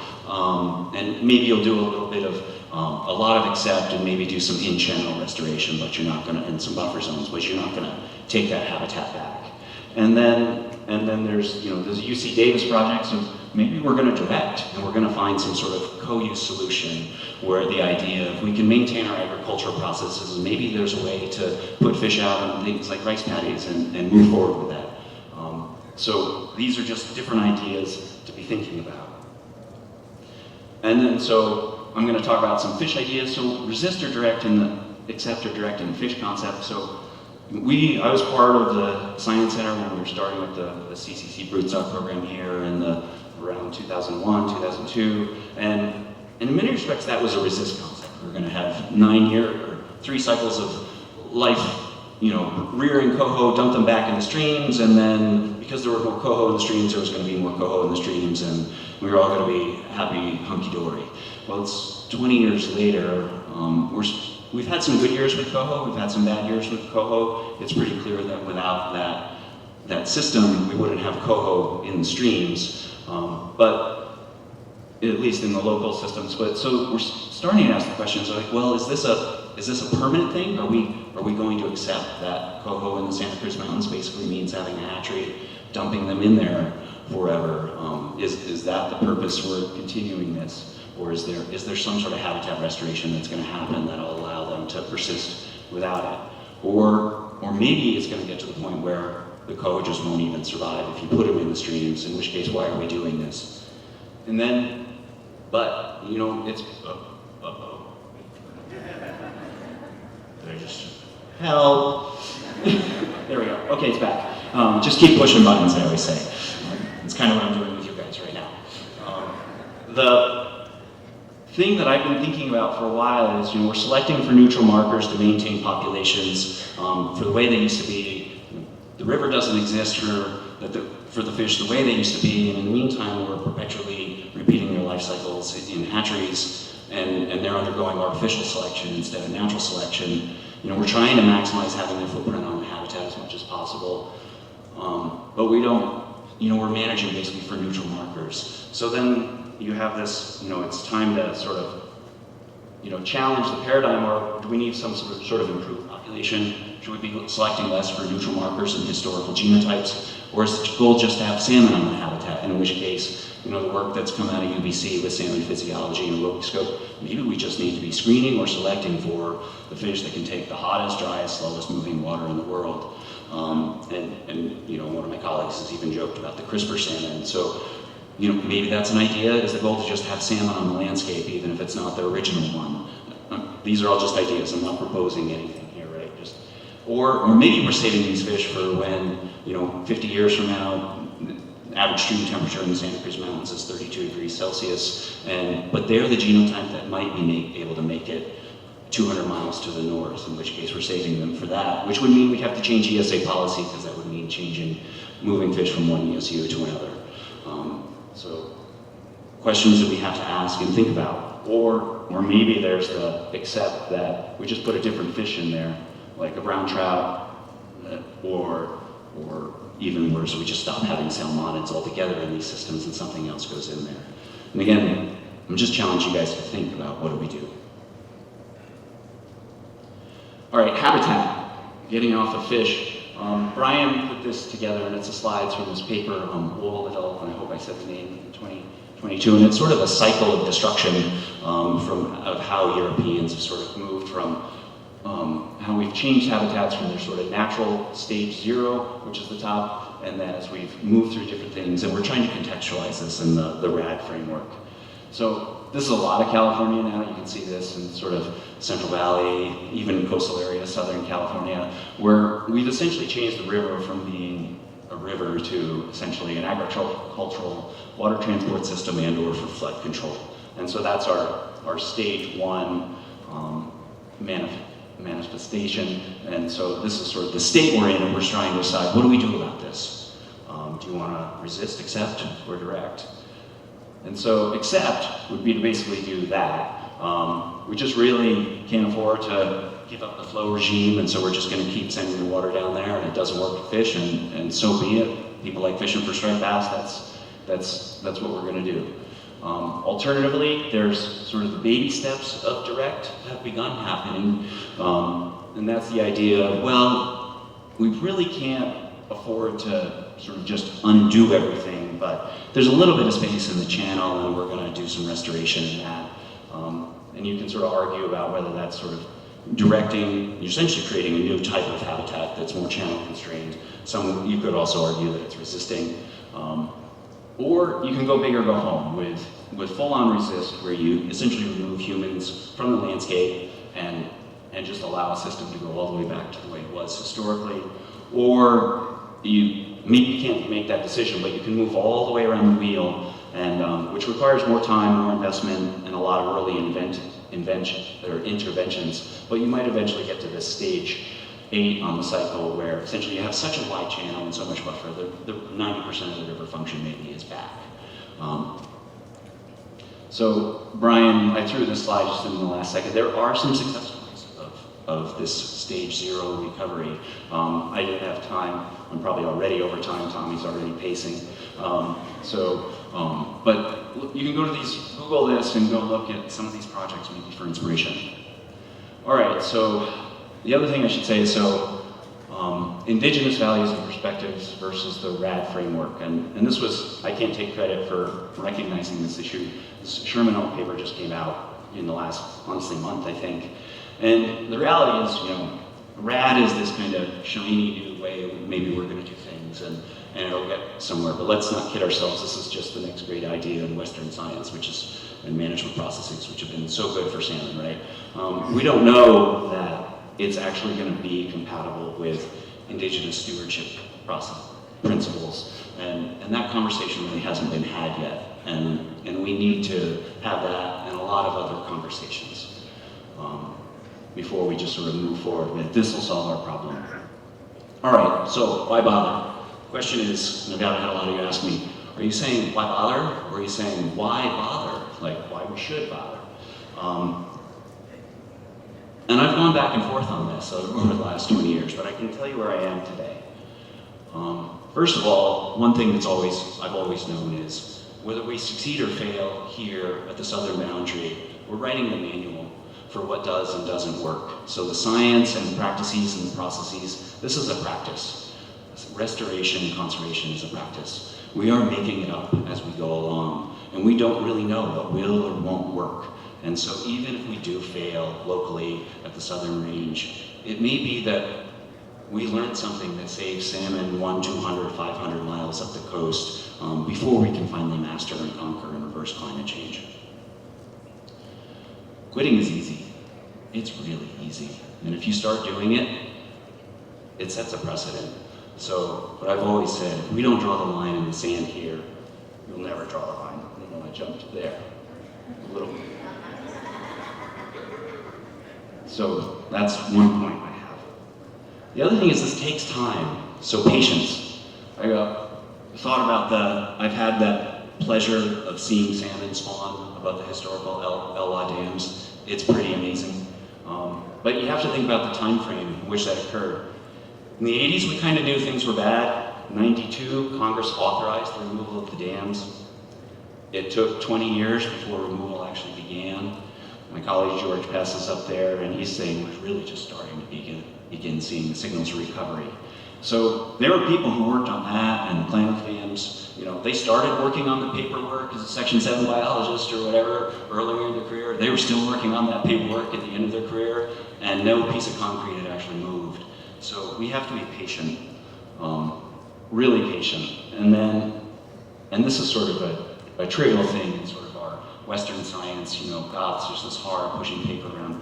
And I was on one of the field tours this week, and I overheard two people talking about the LLA, and this is actually what made me put this in the slide.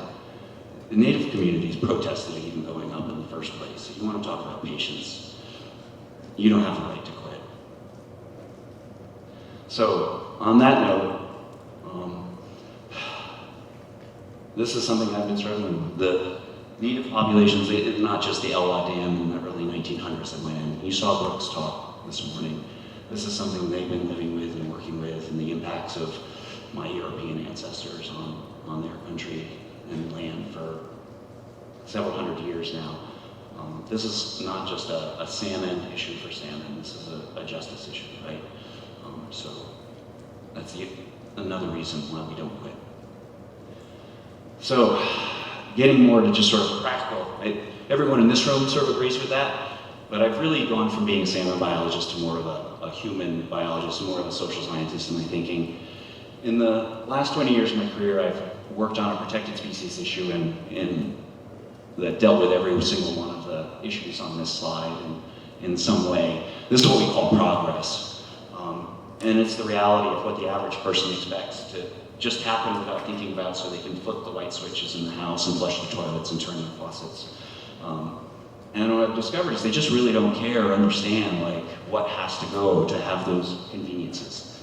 Salmon are what we think of as a keystone species. They are a species that they define the environment around them when they're there, as many of these species are. Without them, the ecosystem is something different.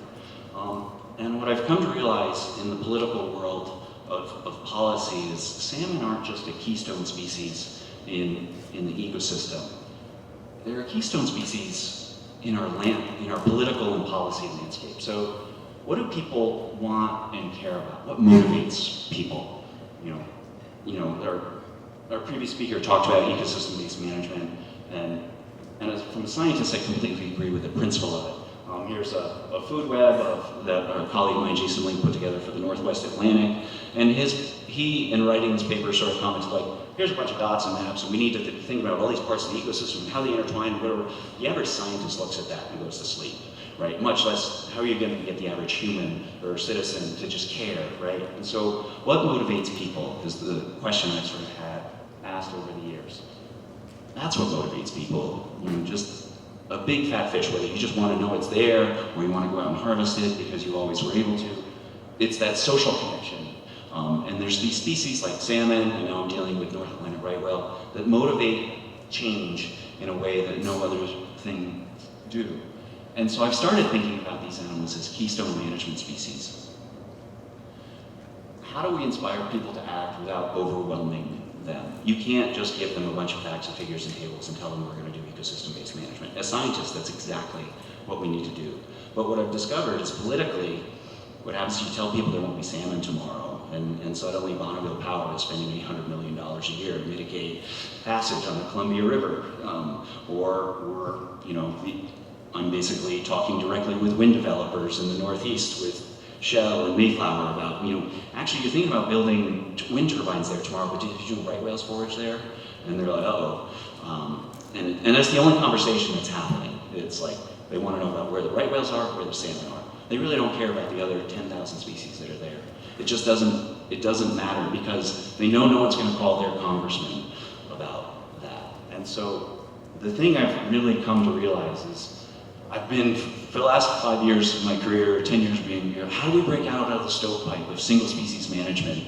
And what I've realized is we actually kind of need to maintain the single species charismatic story while we as scientists underneath are working on an ecosystem-based management process, right? That's how we have to move forward. But for communicating in public, if there's one thing I've learned is you can send a tweet and you get 1,000 likes and it can be clearly wrong, but you know, if you do something that touches people's heart in a certain way, that's where things go forward and how you survive and recover. So salmon are environmental conscience, and what I've discovered is the average person won't act to save the world for themselves. But if you tell them there won't be salmon tomorrow, they'll probably do something about it. And that's where I'll stop.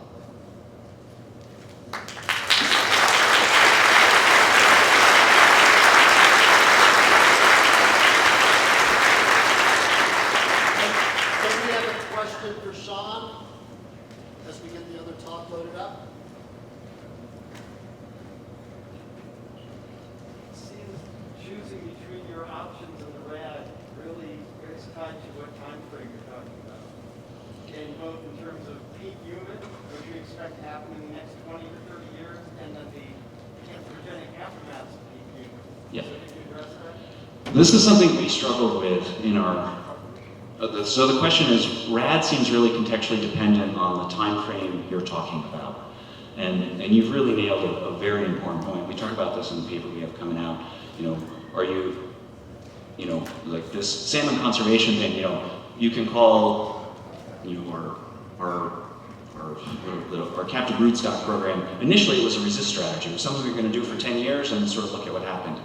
I think it's become an accept strategy, you know, because now we're 20 years into it, you know, it's all time frame, and that goes to, you know, and also context, or what's our baseline? Is it the stationarity of 1973 when ESA was passed, or are we going to go back to something before that? That's one of the biggest problems we have in our recovery, right, is you're trying to sort of undo habitat conditions, but everything that, like all the insults we did before 1973, they're almost sort of grandfathered in to the baseline now, right? And so those are some of the challenges we really, really wrestle with. And we talk about, oh, we're going to restore habitat, get fish back out on you know, either on rice paddies or you know, restored floodplains. Like, well, we have to worry about take now because we're putting those fish out of those things, right? And we forget, like, those habitats, salmon they're high rollers, right? And I've said this in conferences before. Salmon they are the ultimate Vegas gambler. It's put all your eggs, and some fish is going to grow like a weed, and the other not. You know, one out of, you know, escape, well, 1 out of 2 out of 200, or out of 100, right, is what we need for return, right? So that we have all these complicated challenges, we've almost boxed ourselves in with policy. But the timeline is, whether you call something resist, accept, or direct, is completely dependent on the timeline in which you consider it. Yes.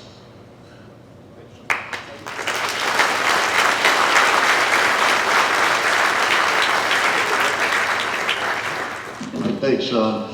So our next speaker is thrilled to have here. In 2019, when Dana and I were talking about possible plenary speakers, Dana was telling me kind of things she was looking for, and I was thinking about it, and I had a conversation with our lab director, Steve Lindley. Without hesitation, he said Margaret Spring. And I'm like, why didn't I think of that? Just a few years earlier, I got a chance to take Margaret and some of her colleagues from Monterey Bay Aquarium in Imbari down to look at the former site of the San Clemente Dam. And if you've ever been on a tour with somebody, on a tour you've done a lot of times, and so you have your usual shtick you do, and she went from my first question, she was already at the 8th or 9th question in the first 5 minutes at the site. She's very bright. I think you're going to enjoy what Margaret has to say. Margaret joined the Monterey Bay Aquarium in 2013 to oversee its many conservation and science initiatives, including all ocean science policy work, the Seafood Watch Sustainable Seafood Initiative, and conservation research programs, including the Monterey Bay Aquarium Research Institute in Bari. Margaret serves on the board of California Ocean Science Trust, a nonprofit tasked with providing rigorous science to guide decisions about the future of California's coast and ocean. She is also a founding board member of the Monterey Bay Fisheries Trust and is chair of the National Academies of Science, Engineering, and Medicine's Committee on the United States Contributions to Global Ocean Plastic Waste. I want to see that acronym. Margaret previously served on the Ocean Studies Board of the National Research Council from March 2014 to March 2020. From 1992 to 1999, Margaret was an environmental attorney at Sedley and Austin in Washington, D.C. She is a graduate of Duke University Law School and Dartmouth College, and it's my pleasure to have Margaret with us today. Margaret.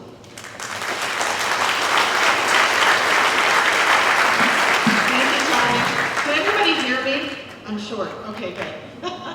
I'm a lawyer and not a technologically advanced person, so you'll have to forgive me. I'm going to have helpers come up here because it's not so easy for me. But thank you for inviting me. Actually, I was invited 2 years ago. This is my first event in person.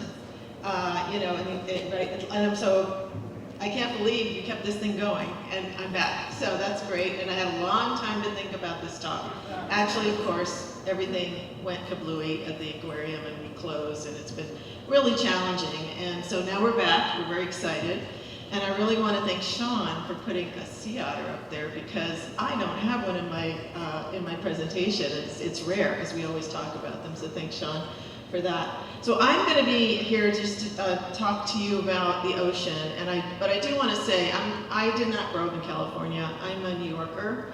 Grew up in a very urban environment, but I married a Californian who has been living here, was born here, and adores salmon, and particularly steelhead salmon. So we actually live not on the coast, but on the Carmel River. And so when Tommy's talking about that tour we took, I took my husband, and he's just obsessed. So he was actually asking more questions of you than anyone, and he just loves seeing the dam come down, the water restoring slowly. The drought situation, of course, is dire, but I just want to say thank you to NOAA, State of California, the tribal groups, the community groups, the conservation groups who really made that one dam project happen. And my previous job was at NOAA, working for Dr. Lubchenko as the head of NOAA. I was her chief of staff, and so I was privileged to see a lot of these things start. And I understand how complicated the issues are here. So thanks to all of you for what you're doing, and I think I really enjoyed everybody's talk. And just because I do think I'm diving back in a little bit to salmon world, and I'm bringing a little bit of the ocean to you. That's my job today. Okay, so I think we've gone over these threats. I'm not going to dwell on them, but I'm aware of them, and I just wanted to have a slide that said that.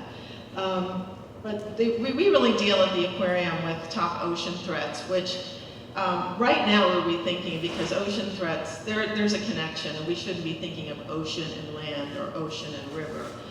But yes, but because of the way agencies are divided up and how everything works, you actually do sort of segment your world. And I think that the modern approach to actually do ecosystem management and people management is really, people-based management is really where we're heading. But the UN, the United Nations, has set targets around these goals. I would have to say that habitat, I didn't include habitat damage, but that would be in the center area. This is, they've set targets. The world is not doing that well in achieving the targets. However, the United States, I think, has really made some strides in some of these areas, and particularly in fishery management. I'm really proud of that work. But of course, salmon, because it's connected to water, drought, and other conditions, pollution, and actually water pollution is still, we're really still having some problems, and I'll talk about that later. And so the accelerating impacts of climate change are just making everything more acute. But these are the things we focus on at the aquarium. Now, I'm happy to say, being in California, California's had a leading role in trying to address some of these issues. And so we talk about that at the aquarium. There's the First in the Nation Marine Protected Area Network. We've set ambitious goals to address climate change and ocean acidification. We're taking action to curtail ocean plastic pollution, and including a recent statewide strategy to address microplastic pollution, if you weren't aware of that. And into the future, we as a state, but also we at the aquarium are going to have an increasing focus on equity and climate and environmental justice. And as a lawyer, environmental justice is near and dear to my heart.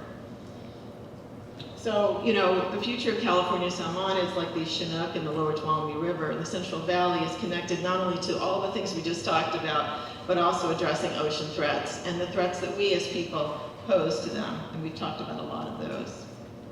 So the aquarium. Have you been to the aquarium? A lot of people have. Yay! I mean, no matter where I go in the world, everyone raises their hands. It's kind of astounding. And that's the power of an aquarium like ours, because it instills, as Sean said, hope, love, connection, empathy with the ocean. And the aquarium was founded by marine ecologists. And so the aquarium represents largely the habitats around, the coastal habitats around Monterey. And so you see the kelp forest, the rocky shore, estuaries, a range of local ecosystems, including our famous tide pools.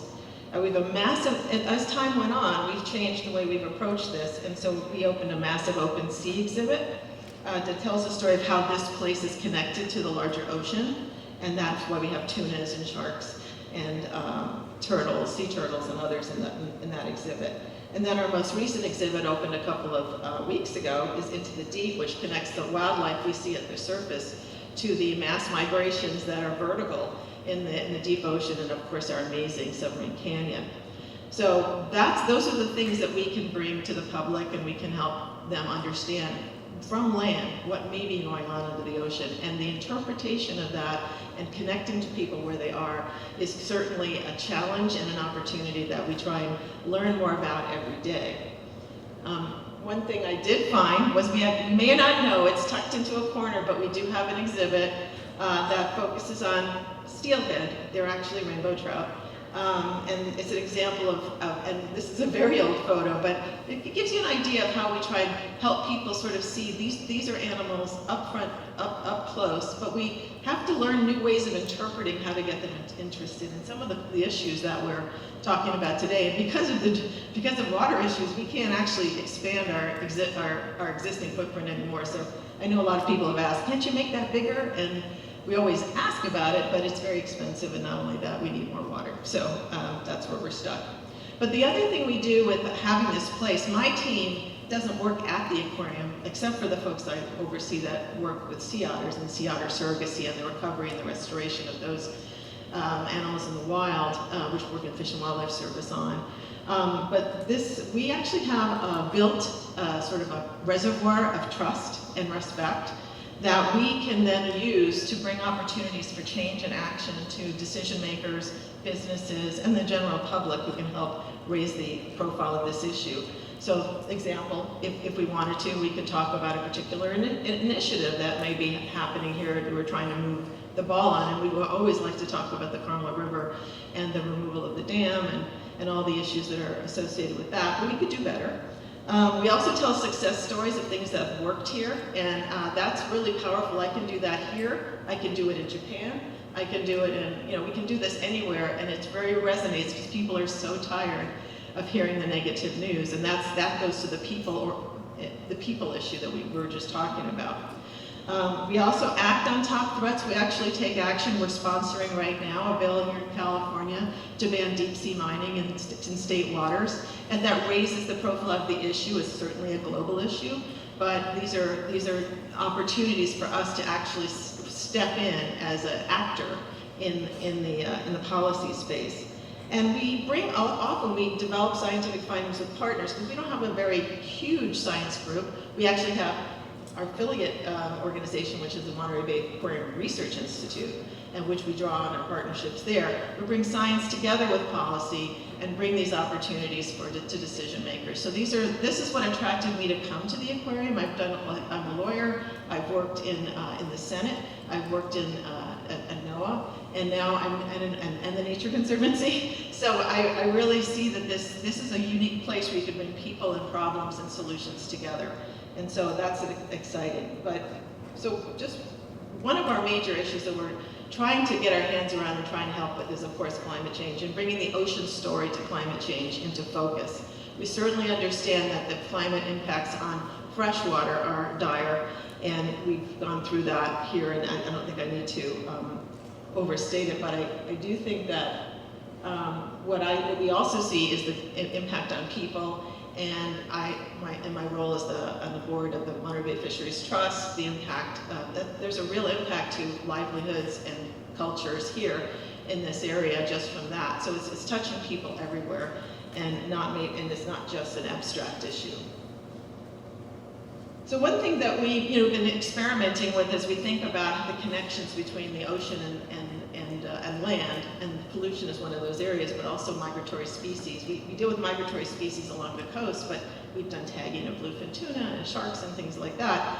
But we talked to NOAA, and we really know less about the ocean-going migrations and hazards these fish face during this important life phase. And years ago, I know a biologist said, well, there's a black box in the ocean. We don't know what's going on. And I think we're still there, unfortunately, unless someone's going to disagree with me. I think that's why we teamed up with NOAA to do this study. And so scientists pictured here, Emily Miller, led a study that tracked ocean migrations of steelhead into the ocean. She and other aquarium researchers, and I don't know if he's here today, Andre Bustani, who works with us, but anyway, he has a lot of details on this study, as do our NOAA partners. In collaboration with NOAA Fisheries, we use pop-up satellite tags to track steelhead movements along the Pacific coast of North America and transmit temperature, depth, and light data to satellites. In ocean-going steelhead, we're building an environmental model to establish how steelhead ocean ranges are predicted to shift under climate change. So the researchers tagged steelhead migrating into the ocean from the Situk River in Alaska, and also from right here, Scott Creek, right here in northern Monterey Bay. And for the first time, the researchers were able to directly document large-scale steelhead oceanic movements and environmental preferences. The study also tracked the movements of several species that prey on these fish. This is exciting. There's a little animation here. You can see the steelhead in California moved north, and we were surprised they stayed so close to the coast. There was almost no offshore movement, but predation was very high. You see them disappear quite quickly. Steelhead tagged in Alaska show ocean-going ranges that are already at the most northerly extent possible, being blocked by land to the north. And one of our scientists said, in fact, the areas that they're migrating are right through all the offshore oil and gas leases. I don't know how that will, they're not endangered there, I don't think. I can't remember, someone's gonna have to confirm that to me, but that would be of a concern. And the takeaway here is that ocean-going steelhead show a narrow range of depth and temperature preferences, making them particularly susceptible to changes in ocean surface temperatures. So the summary of the findings of this will be included in a paper which is still in review, so we don't really have, I don't have a citation for you. But steelhead kelts migrate mainly on the continental shelf. That's new information. The migrations are highly directed. The temperature may limit horizontal and vertical movements. And California kelts dive more than Alaska kelts due to warmer water temperatures. And almost the entire oceanic range of Alaska fish is within offshore oil and gas leases, as I said. So that was our first sort of inaugural study working with steelhead, and NOAA was a great partner on that, and they actually dragged us into it, which was fantastic. Another thing I want to talk about is the aquarium working with, and don't hit it yet, we have a video for you, it's very exciting. The aquarium works with NOAA and with a technology partner, Mbari, and other partners, academic partners, to gain better understanding of population trajectories of the history of North Pacific marine life, including salmonids, but certainly not limited to them. And so we've partnered with Mbari to fill knowledge gaps along the way, including deep sea plastic pollution, which we'll talk about in a minute, as well as species migrations. So one project I wanted to flag for you is that we were working with them with Mbari to use technology, including automated environmental DNA methodologies, to improve measurements of population abundance in aquatic ecosystems. And we see that eDNA is potentially an especially promising tool for measuring salmonid populations in rivers. So I think we should play the video now.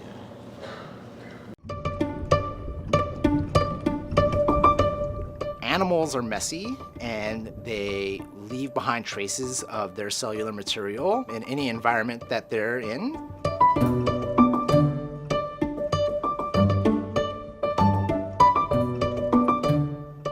can think of water as the soup of genetic material that's shed from different individual animals, from bacteria and viruses all the way up to larger organisms like fish and whales. Similar to how people leave behind fingerprints when they touch a table surface.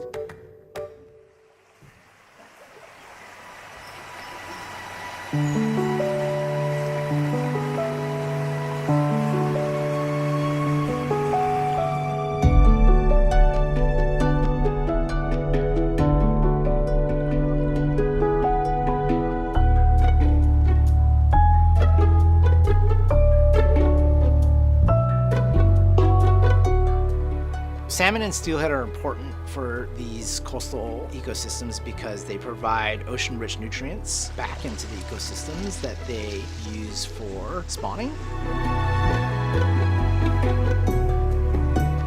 Using traditional eDNA monitoring methods, we would have to go out to the field site and manually collect those samples.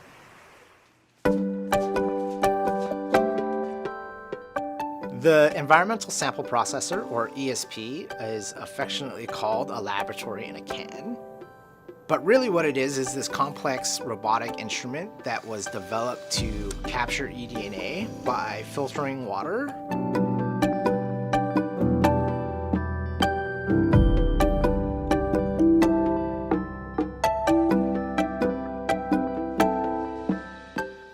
The automated nature of the ESP allows us to take a lot of samples, and those provide a good snapshot of the ecosystem at a lot of different time points.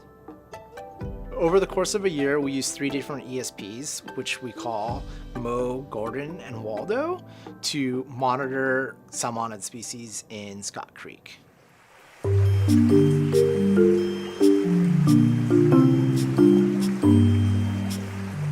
They have a fish trap weir system in place where they trap migrating salmon and steelhead that move up and down Scott Creek. And that allowed us to also get visual observations of fish alongside of the eDNA measurements.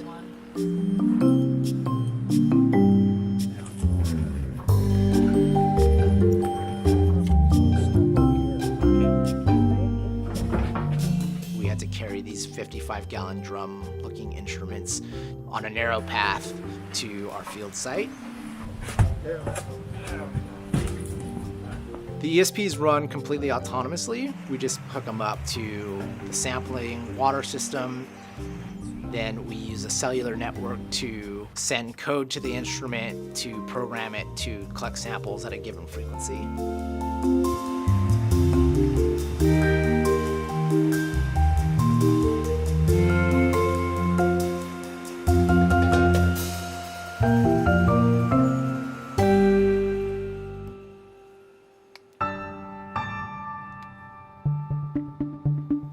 Once the samples are returned to the lab, we take those filters, apply some chemistry to it, and we break open any cells or free DNA that are on the filters. And then we use that DNA and some molecular tools to match those sequences to a reference library, or we pick out specific DNA sequences that we're interested in.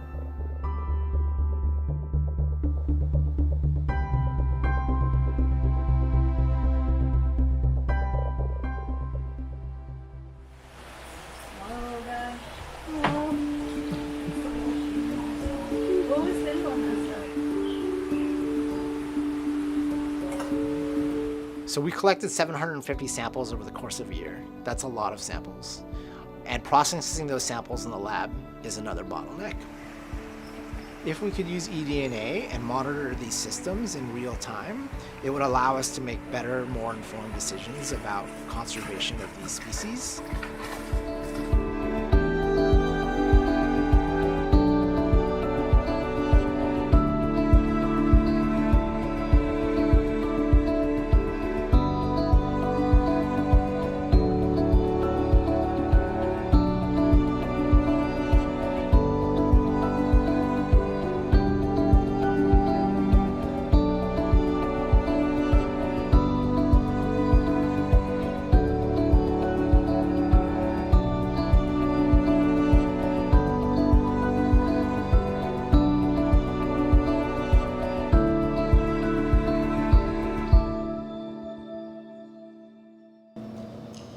So that was just sort of the bringing technology into these resource management problems, and this is only one of those kinds of projects. You know, Embari is The really... amazing world of bioluminescence, or animals There's also bioluminescence. We're not going to hear their about that today. own light. So if you're just tuning in right now, this is Mysteries of the... Okay. I was going to take you all to programming. Let's see, how do I get back to this? Oh, I'm there.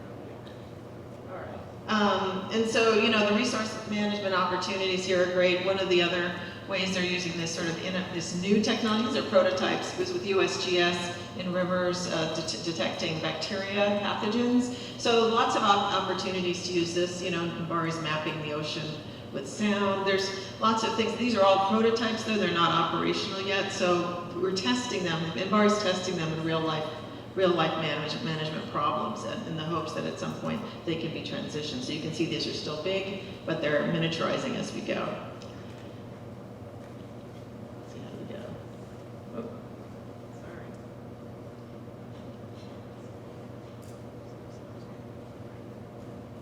Okay. No.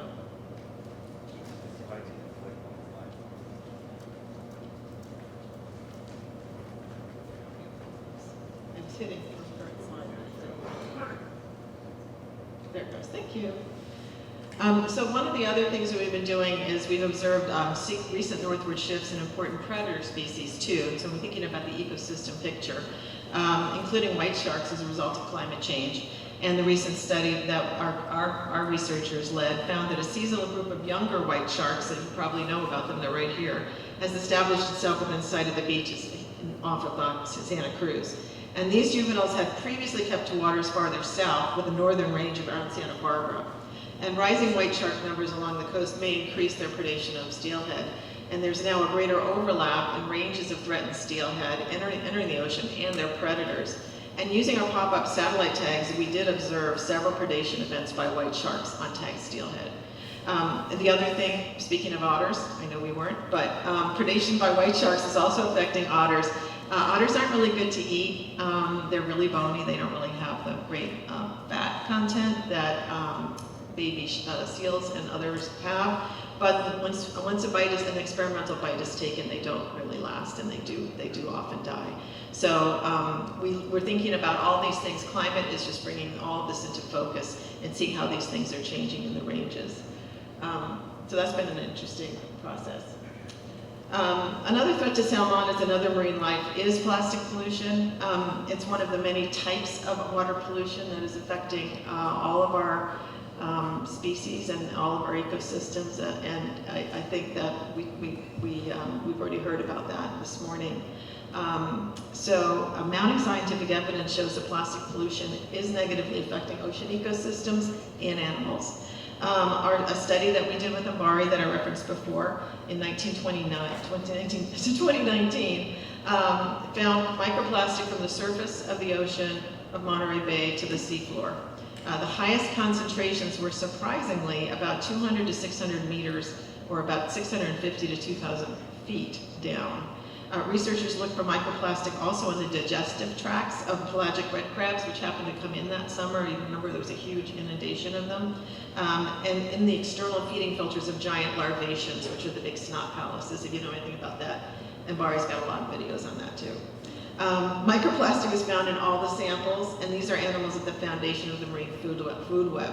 And we were able to identify the types of resin comprising the microplastic using a method called laser Raman spectroscopy. And most of it was consumer plastic we use every day, like PET plastic water bottles and synthetic clothing, which is surprising because PET is one of the most recyclable forms of plastic, and you're seeing it still not being recycled. And that brings me to another thing, which is the plastic report that Tommy mentioned. It's not our problem, it's not even a US problem, it's a global problem, but the US has a big role, and Congress asked us to, I was asked to be chair, and a panel of 10 experts were put together, including Jay Lund, who I saw on one of the slides before, so from the University of California, Davis, an engineer. It was a great panel. We really learned a lot, and we were asked to identify the U.S. role in global ocean plastic waste. So we had to describe the global problem and then figure out how much of it was us. And what made headlines is the finding that Americans discard the most plastic waste in the world, an average of 290 pounds per person per year. Now, a lot of that is landfilled, but a lot of it leaks, and you see it in all the beaches, and we just don't have a good way of managing it, and we have no national strategy. That was our finding anyway. So basically the problem here in this context is much of it makes its way to the ocean. It leaks in so many ways, and there's so many studies, we had to stop writing. There were so many studies that were telling that we were finding microplastics particularly in all sorts of animals, but also entanglements in fishing gear and other large plastic items. And so one of the things that we were able to cite in the report was a study that a number of studies that found salmonids ingest plastic, and including plastic foam and microplastic. And while the impacts aren't understood, one of the studies we cited found that tire rubber derived chemical is a cause of salmon mortality in the Pacific Northwest, and some of the researchers may even be here. But so those are, and California is doing a lot of pilot studies on plastics and microplastics. It's been really amazing. Just looking at the whole national scene, California is really far ahead in terms of trying to get at the heart of it. And the California Ocean Protection Council just adopted a statewide microplastics strategy, and it really adopted the results of the recommendations of our own report from the National Academy. So that was helpful, and it just shows that California is trying to do a little bit more on this than others. Speaking of that, getting to voting, in November on the ballot, there's a unique ballot measure, first in the country, that would really target plastic production and reduce it, but also try and fix our recycling program. And if passed, it would direct the state's recycling agency, CalRecycle, to ensure plastic producers reduce single-use plastic packaging and foodware by at least 25% by 2030, require single-use plastic packaging and foodware in California to be reusable, recyclable, or compostable by 2030, and set a fee of up to 1% on each single-use plastic package that would go into our waste management and recycling system. So pay attention to that.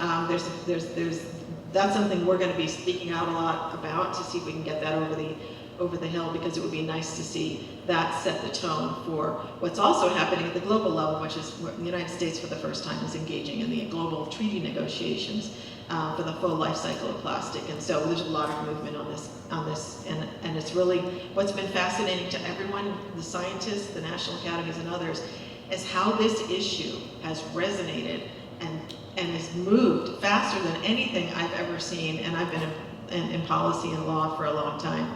And it's actually just been astounding, but it's because it resonates with people. I think climate is also resonating, but it's taken a long time. And the way you move these charismatic or iconic issues to people's hearts is also important, and we try and do that ourselves. So just going to the last slide here, what can you do? I think it's obvious, you're already doing a lot of it, but continue to speak out and share your ideas and and I can see a lot of scientists are moving into this space just from the talks that I've heard, engineers, scientists, technicians, and provide the scientific input on the policies and regulations that are being considered. And I heard Jeff say, go to Sacramento, they're interested in ideas. I think that's absolutely true. And of course, if you want to know what's going on that we're working on, we have an Ocean Action email list that we just started. You can get on it. We just send it, quarterly or something to tell you when there's a big thing coming up. But what we're entering into a strategic planning process about what our new priorities are going to be. Climate will always be there, unfortunately, and hope we can solve it. But in the meantime, lots of opportunity to exchange information, and Monterey sits in a very unique place with lots of wildlife, lots of iconic species, certainly salmon and salmonids in general. So I really appreciate the opportunity to talk to you here. There's a lot going on in our team, and I don't know if I can answer any of your questions, but I'm happy to entertain them. Thank you.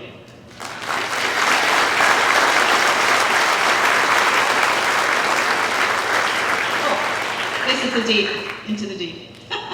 Doing some math. So we're going to have a question or two for Margaret, and we're going to have all the speakers up. Jeff and Sean, can you bring your chair up, a couple more chairs up for the rest of the speakers? toss them up, and Margaret can handle some questions while you're doing furniture arrangement. Just grab a chair.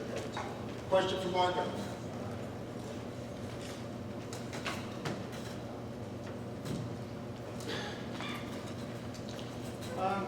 Thank you for the great presentation, Margaret. Are you aware of any effort underway to reintroduce sea otters north of San Francisco Bay? Yeah, the question was, do we know of any efforts underway to reintroduce sea otters north of San Francisco Bay? I've seen a number of papers with this idea, but right now the Fish and Wildlife Service is undertaking a feasibility study on what recovery of sea otters in California and the West Coast would have to look like. We haven't seen it yet. It was required by Congress. And so that is what's going on. What we're working on right now is we rescue pups, orphan pups. We'll take them in. We will reintroduce them where we're permitted to reintroduce them, which is where they were stranded or within that range. So right now the places we're not reintroducing them, we're returning them is in the Monterey Bay area and down to Morro Bay. That's it. But yes, there's a lot of speculation and a lot of scientists are excited about some ideas. And there's certainly that feasibility study. There was, I think there's been some outreach efforts to try and figure out if there's a path forward. But that's because going back to the sharks, sea otters, as many of you know, were probably down to about 50 in the 1930s. We now have them up to about 3,000. Their range was from Baja to Japan. Right now, the only range is the Central Coast right here, and they seem to be limited in terms of natural expansion due to many issues, but largely they seem to be being interfered with by white sharks at their northern and southern range. And so they just really are stuck here. We've had really good success introducing sea otters into, if you've been to Elkhorn Slough lately, sea otters are thriving, and about 60% of the sea otters that are there are the descendants of the sea otters we placed there, back there after being rescued. So we know they love estuaries. Coastal environments are tough. So there's a lot of question about what you could do to increase the number and bring them back to their original numbers, which were massive. We'll never be able to do that, I think, is looking at just what we've done to occupy the niche, so to speak. But the idea is there some opportunity, and so that's what the Fish and Wildlife Service is looking at. One more question for Margaret, or bring the whole panel up? Like, thank you, Margaret.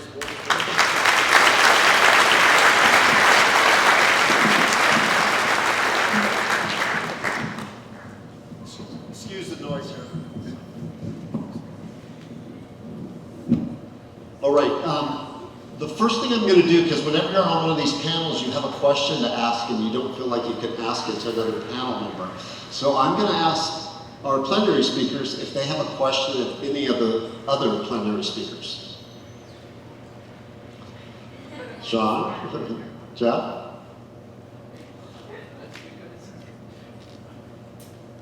Think about it. I want you guys to ask some questions. Okay, questions from folks here. Please repeat the question when it's asked. Anybody have a question of anyone here?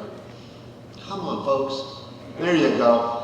I have a question, and this is mainly for Embari. You're doing a lot of really cool, innovative work in technology. I was wondering, as far as accessibility of that technology to local tribes and their fisheries departments or other organizations. Because I can see, especially that video, that looks like a high-tech ISCO sampler, which would be really, really helpful in a lot of the research that I'm involved in. Yeah, so I don't run Embari, so I'll just say that we work with them, but I would say that they're interested in use case opportunities, and that's what came to us. And often it'll be from the agencies because they have some personnel to help provide, because Embari is a unique organization. It pairs equally scientists and engineers. They're not in a hierarchical sense, and so it's really an experimental organization, and they don't have a university relationship, so there's not a lot of exchange. And so if there were some opportunities, I'd be happy to bring them to them. I think that often this has come through the agencies so far. But as we move ahead into a whole new era, we in Ambari are thinking about how we can work more closely together to bring that technology to use. The challenge is it's really expensive to build them, and so you can see how big that was, and it's going to be miniaturized over time. So there might be an opportunity. Yeah. Another question? Nate? Yeah, so I think my question really for all the panelists to think about it is, just I've been thinking about Sean's question, asking us, what would happen with salmon and steelhead if we were successful in our jobs? And nobody raised their hand, I didn't see any. There were a few good. But personally, I feel like, okay, we have this limited capacity to affect change in a world or in watersheds that have many different actors.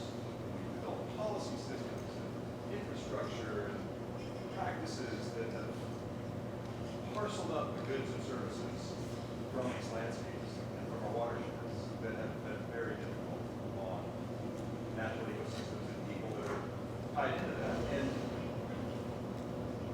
And Sean's talking about the RAD concept, and you haven't really thought about it in terms of indigenous stewardship frameworks. And I just think that I didn't know it was a 5-part question. it's a long question because I am trying to weave together these messages that I got from each of you, and I just think, how do we get from feeling like we have so little influence to a more of a stewardship model, where we do feel like our success is tied in with the place that we live and the resources that we depend upon.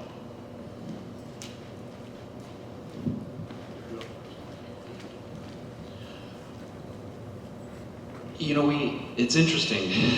Where do I want to go with this? We often think of our resources as being limited, but we don't realize how spoiled we are compared to everyone else's resources. They are limited, but the things that have boggled my mind and the sort of the landscape of salmon policy. I never was able to dig the statistic up, but Peter Munday at UCSC once dug up a statistic that something like 99 cents on the research dollar is spent on salmon. And I was always trying to like, well, what is that relative to, like all of NIH or NSF, you know, and it's, so there are a lot of resources. My challenge was that maybe we're a little kind of in a rut about how we're approaching using those resources. And I think we need to ask some tougher questions, prioritization. We did a scenario planning exercise. We were part of it, Nate, the scenario planning exercise for Atlantic salmon right before COVID. And, you know, one of the things we were talking about was, you know, came up was hot, you know, there's these habitats in Maine that are probably going to support Atlantic salmon in 20 years, and some habitats that probably aren't going to support Atlantic salmon in 20 years. And do you work on a dam removal project that essentially you're rather than a bridge to nowhere, it's a dam to nowhere. If you can get the dam out, but the fish aren't going to be able to go there anyway. So I do think we have to make some strategic prioritization decisions about how we're using the resources, and I think we need to challenge our mindset. And that's what I really like about the RAD framework. I worry that people get too hung up in binning something. Is it resist, or is it accept, or is it direct? Like, more just like, take a look at what you're doing, and is something you're working on, like, is this a feel-good thing, or is this a change-the-world thing? And obviously money is connected to that, but sometimes it takes a lot of, 100 little feel-good things to actually change the world, and that could be, as long as that's a part of the plan, I think it's good. I'm rambling a lot, so I'm gonna pass this on. Do you have any thoughts? To add to that, I'm trying to summarize your question you asked too in my head, but how I see it, why I didn't raise my hand, for example, is because I think how some of, I don't know all of your guys' organizations, obviously, but how a lot of organizations I've seen run, maybe structurally or systematically, even if you are doing it the best you can, just because of the structure where you are currently in, is still not going to solve the issues I see present. And for me, that starts out with coming together through shared values and getting to similar goals of what we want, what we value as people and our communities, and building those community coalitions. And then after we have those shared values, having more interdisciplinary talks with each other in these groups and organizations. And I know my panelist here was talking about some of the issues that comes with that, where then you have a bunch of people in charge and then no one really is able to do any one thing properly. But that's when I would look at reforming some of our current political structures and leadership structures towards indigenous ones. And we've already done this in the past. I think traditional ecological knowledge is not only the hard science and data that we've collected through thousands of years of observation, but also our leadership styles and our values as indigenous people. And for example, we've done this in the United States already with how our 3 branches of government set up. That was taken from the Iroquois Confederacy and has been acknowledged by the US that was taken from the Iroquois Confederacy, which is how multiple tribes got along together in the Northeast. And so looking towards indigenous ways of leadership and balancing those leadership techniques through the interdisciplinary talk. And I see this in my tribe too, like there's some departments that really should be talking with each other that just aren't. And it kind of leads to issues in the long run because of that. Yeah, so for me, it's the changing to indigenous values in the long term, not only with the tech, but the leadership. And then I also, what was the one? I have one more thing I was going to say with that before I pass it over to you. Oh my gosh. Yeah, you might have to. Come back to me in a sec.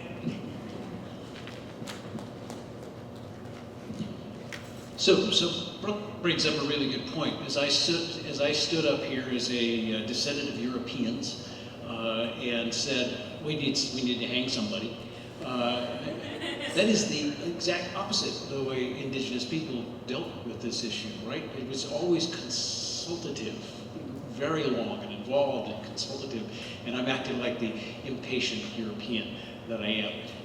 That said, here's my point. We still continue to try to do everything everywhere, and that is our interpretation of the law. If you listen to the State Water Resources Control Board and the way they talk about it, we can't degrade water quality, we can't purposely do it, we're not allowed to under the Clean Water Act. And actually, I don't, we can argue about the details, but I want to come back to what Sean said, priorities. Choose some priorities to create some successes. Here's one that I would offer right off the bat. Where is cold water in California? Where is it? It starts at the North Fork of the Feather River and wraps all around those very, very large aquifer-driven rivers where you're going to have cold water for the indefinite future. Coming off of Mount Shasta, there may actually be more of it coming off Mount Shasta. Why don't we use conservation strategies where we put a really concentrated effort where we're likely to have success? This is investing in risk reduction, where you get the best value on your risk reduction investment. And I think we don't necessarily think of it in that way. So I would like to see some successes. I do want to remind you guys, Winter Run Chinook salmon went back up Battle Creek. They showed up. Why do we not celebrate that? Even though I know it was tremendous, why don't you guys celebrate these successes? So I think that's part of it, is we need to celebrate successes more. But I do want to thank Brooke for pointing out that difference. I've enjoyed everything about you talk. As soon as I opened my mouth and I said, we got to hang somebody, I thought, yeah, I must be from England. So where they hung people for stealing a loaf of bread.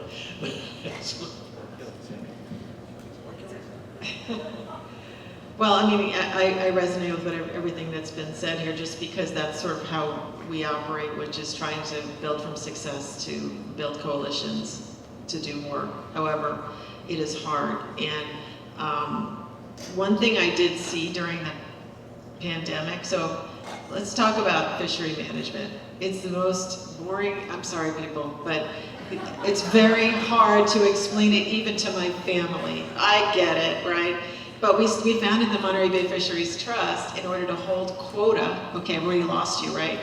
To hold IFQ, groundfish quota, and it's and during just to hold it here, so it wouldn't be taken up to Oregon. Sorry, Oregonians, but we didn't want it to go there, and it was very hard to explain to people what we were trying to do. There was a lot of distrust, but what happened over time is what the evolution of our work during COVID was gathering people together to understand where their food was coming from. And that has changed the dialogue a lot. And so, you know, what Brooke was saying is, it resonates with me just because we have something we understand. This goes to everything I just talked about. The more obscure the issue, the harder it is to get people together. I think something like a dam removal, very resonant.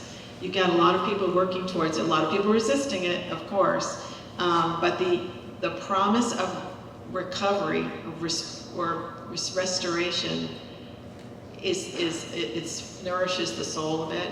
And I do think that the positive, and especially using models, so when a model has worked, you bring it somewhere else. I do think that there's a sort of a shared value question, but also a coalition building, and not having the ego to have to always be in charge. Now I have to say that a lot of that stuff that's happened it's been because one agency was in charge, and it was an Endangered Species Act issue, of course. That does drive the train, which we all appreciate, especially because we're behind the 8 ball, so to speak, and we're running.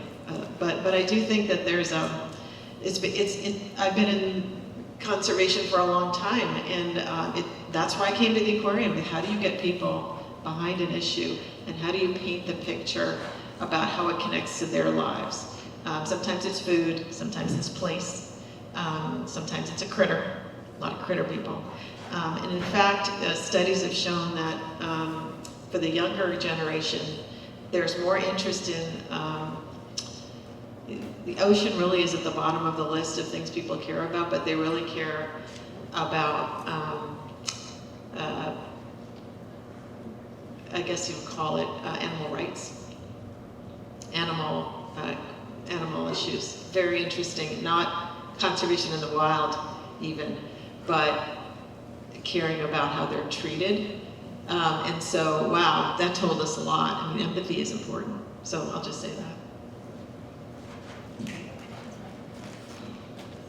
I remembered. Really quick, I just want some audience participation. You can choose not to raise your hand, but I would like to see everyone who's over 50, if you could raise your hand. Okay, look around really quick. And then I'd like to see everyone who's under 15 raise their hand. Under 15 years old. Okay, so I don't see anyone here, and that's one of the things I think about representation and about traditional values and about having stakeholders here that we don't always value in Western society.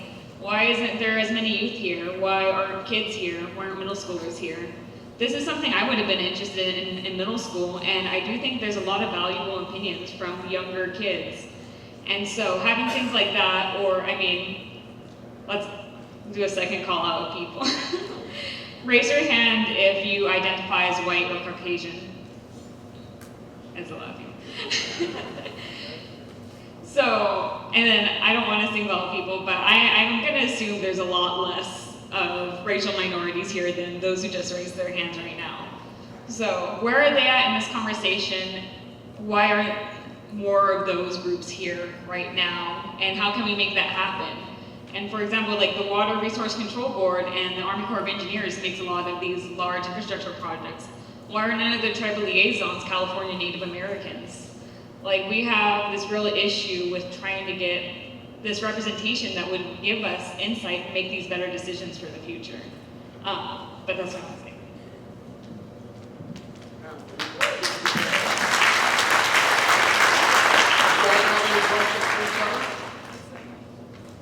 I gave you a chance. Well, This one goes out to you. You're talking, I know like the issue about prioritization is something you mentioned multiple times. Who do you think should be making the decisions about prioritization, and how should that be handled?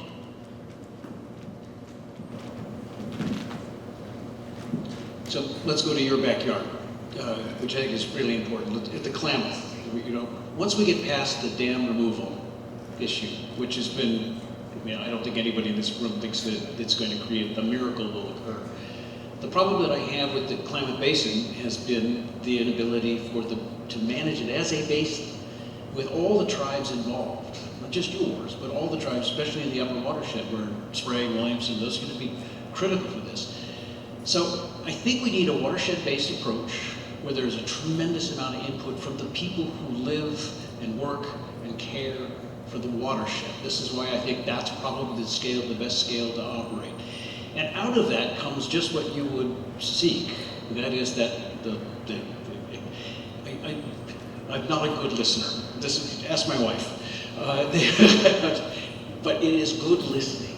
It's the communication within the basin. But you have, I mean, when Peter Moyle and I sat on that very first National Research Council review of the Klamath Basin, and by the way, I do want to tell you, we recommended that you take down the dams, and that was in 2001. Although apparently we weren't the first to recommend that. But what we said is it's the tributaries. It's not the main stem, it's the tributaries. And you need to have that conversation with all those people, whether it's the Scott, the Shasta, the Sprague, Williamson, all those tributaries, what goes on. But no one person's going to make that decision. Okay? What I seek in the one person to make the decision is the day-to-day decision making. Today we're going to let water out. Tomorrow we're not going to let water out. Those kind of things. But it's going to have to be a broad conversation throughout the Klamath Basin with lots and lots of voices. Not just the indigenous peoples, but the farmers in the Scott Valley, for example. We got to hear them, and you got to listen to them, and it's worthwhile to engage them. So that's how I see that the decisions get made, ultimately a shared value for the watershed. I'd just like to say that I agree with that we have to, we needed people at the table, and we also have to have people who aren't here represented.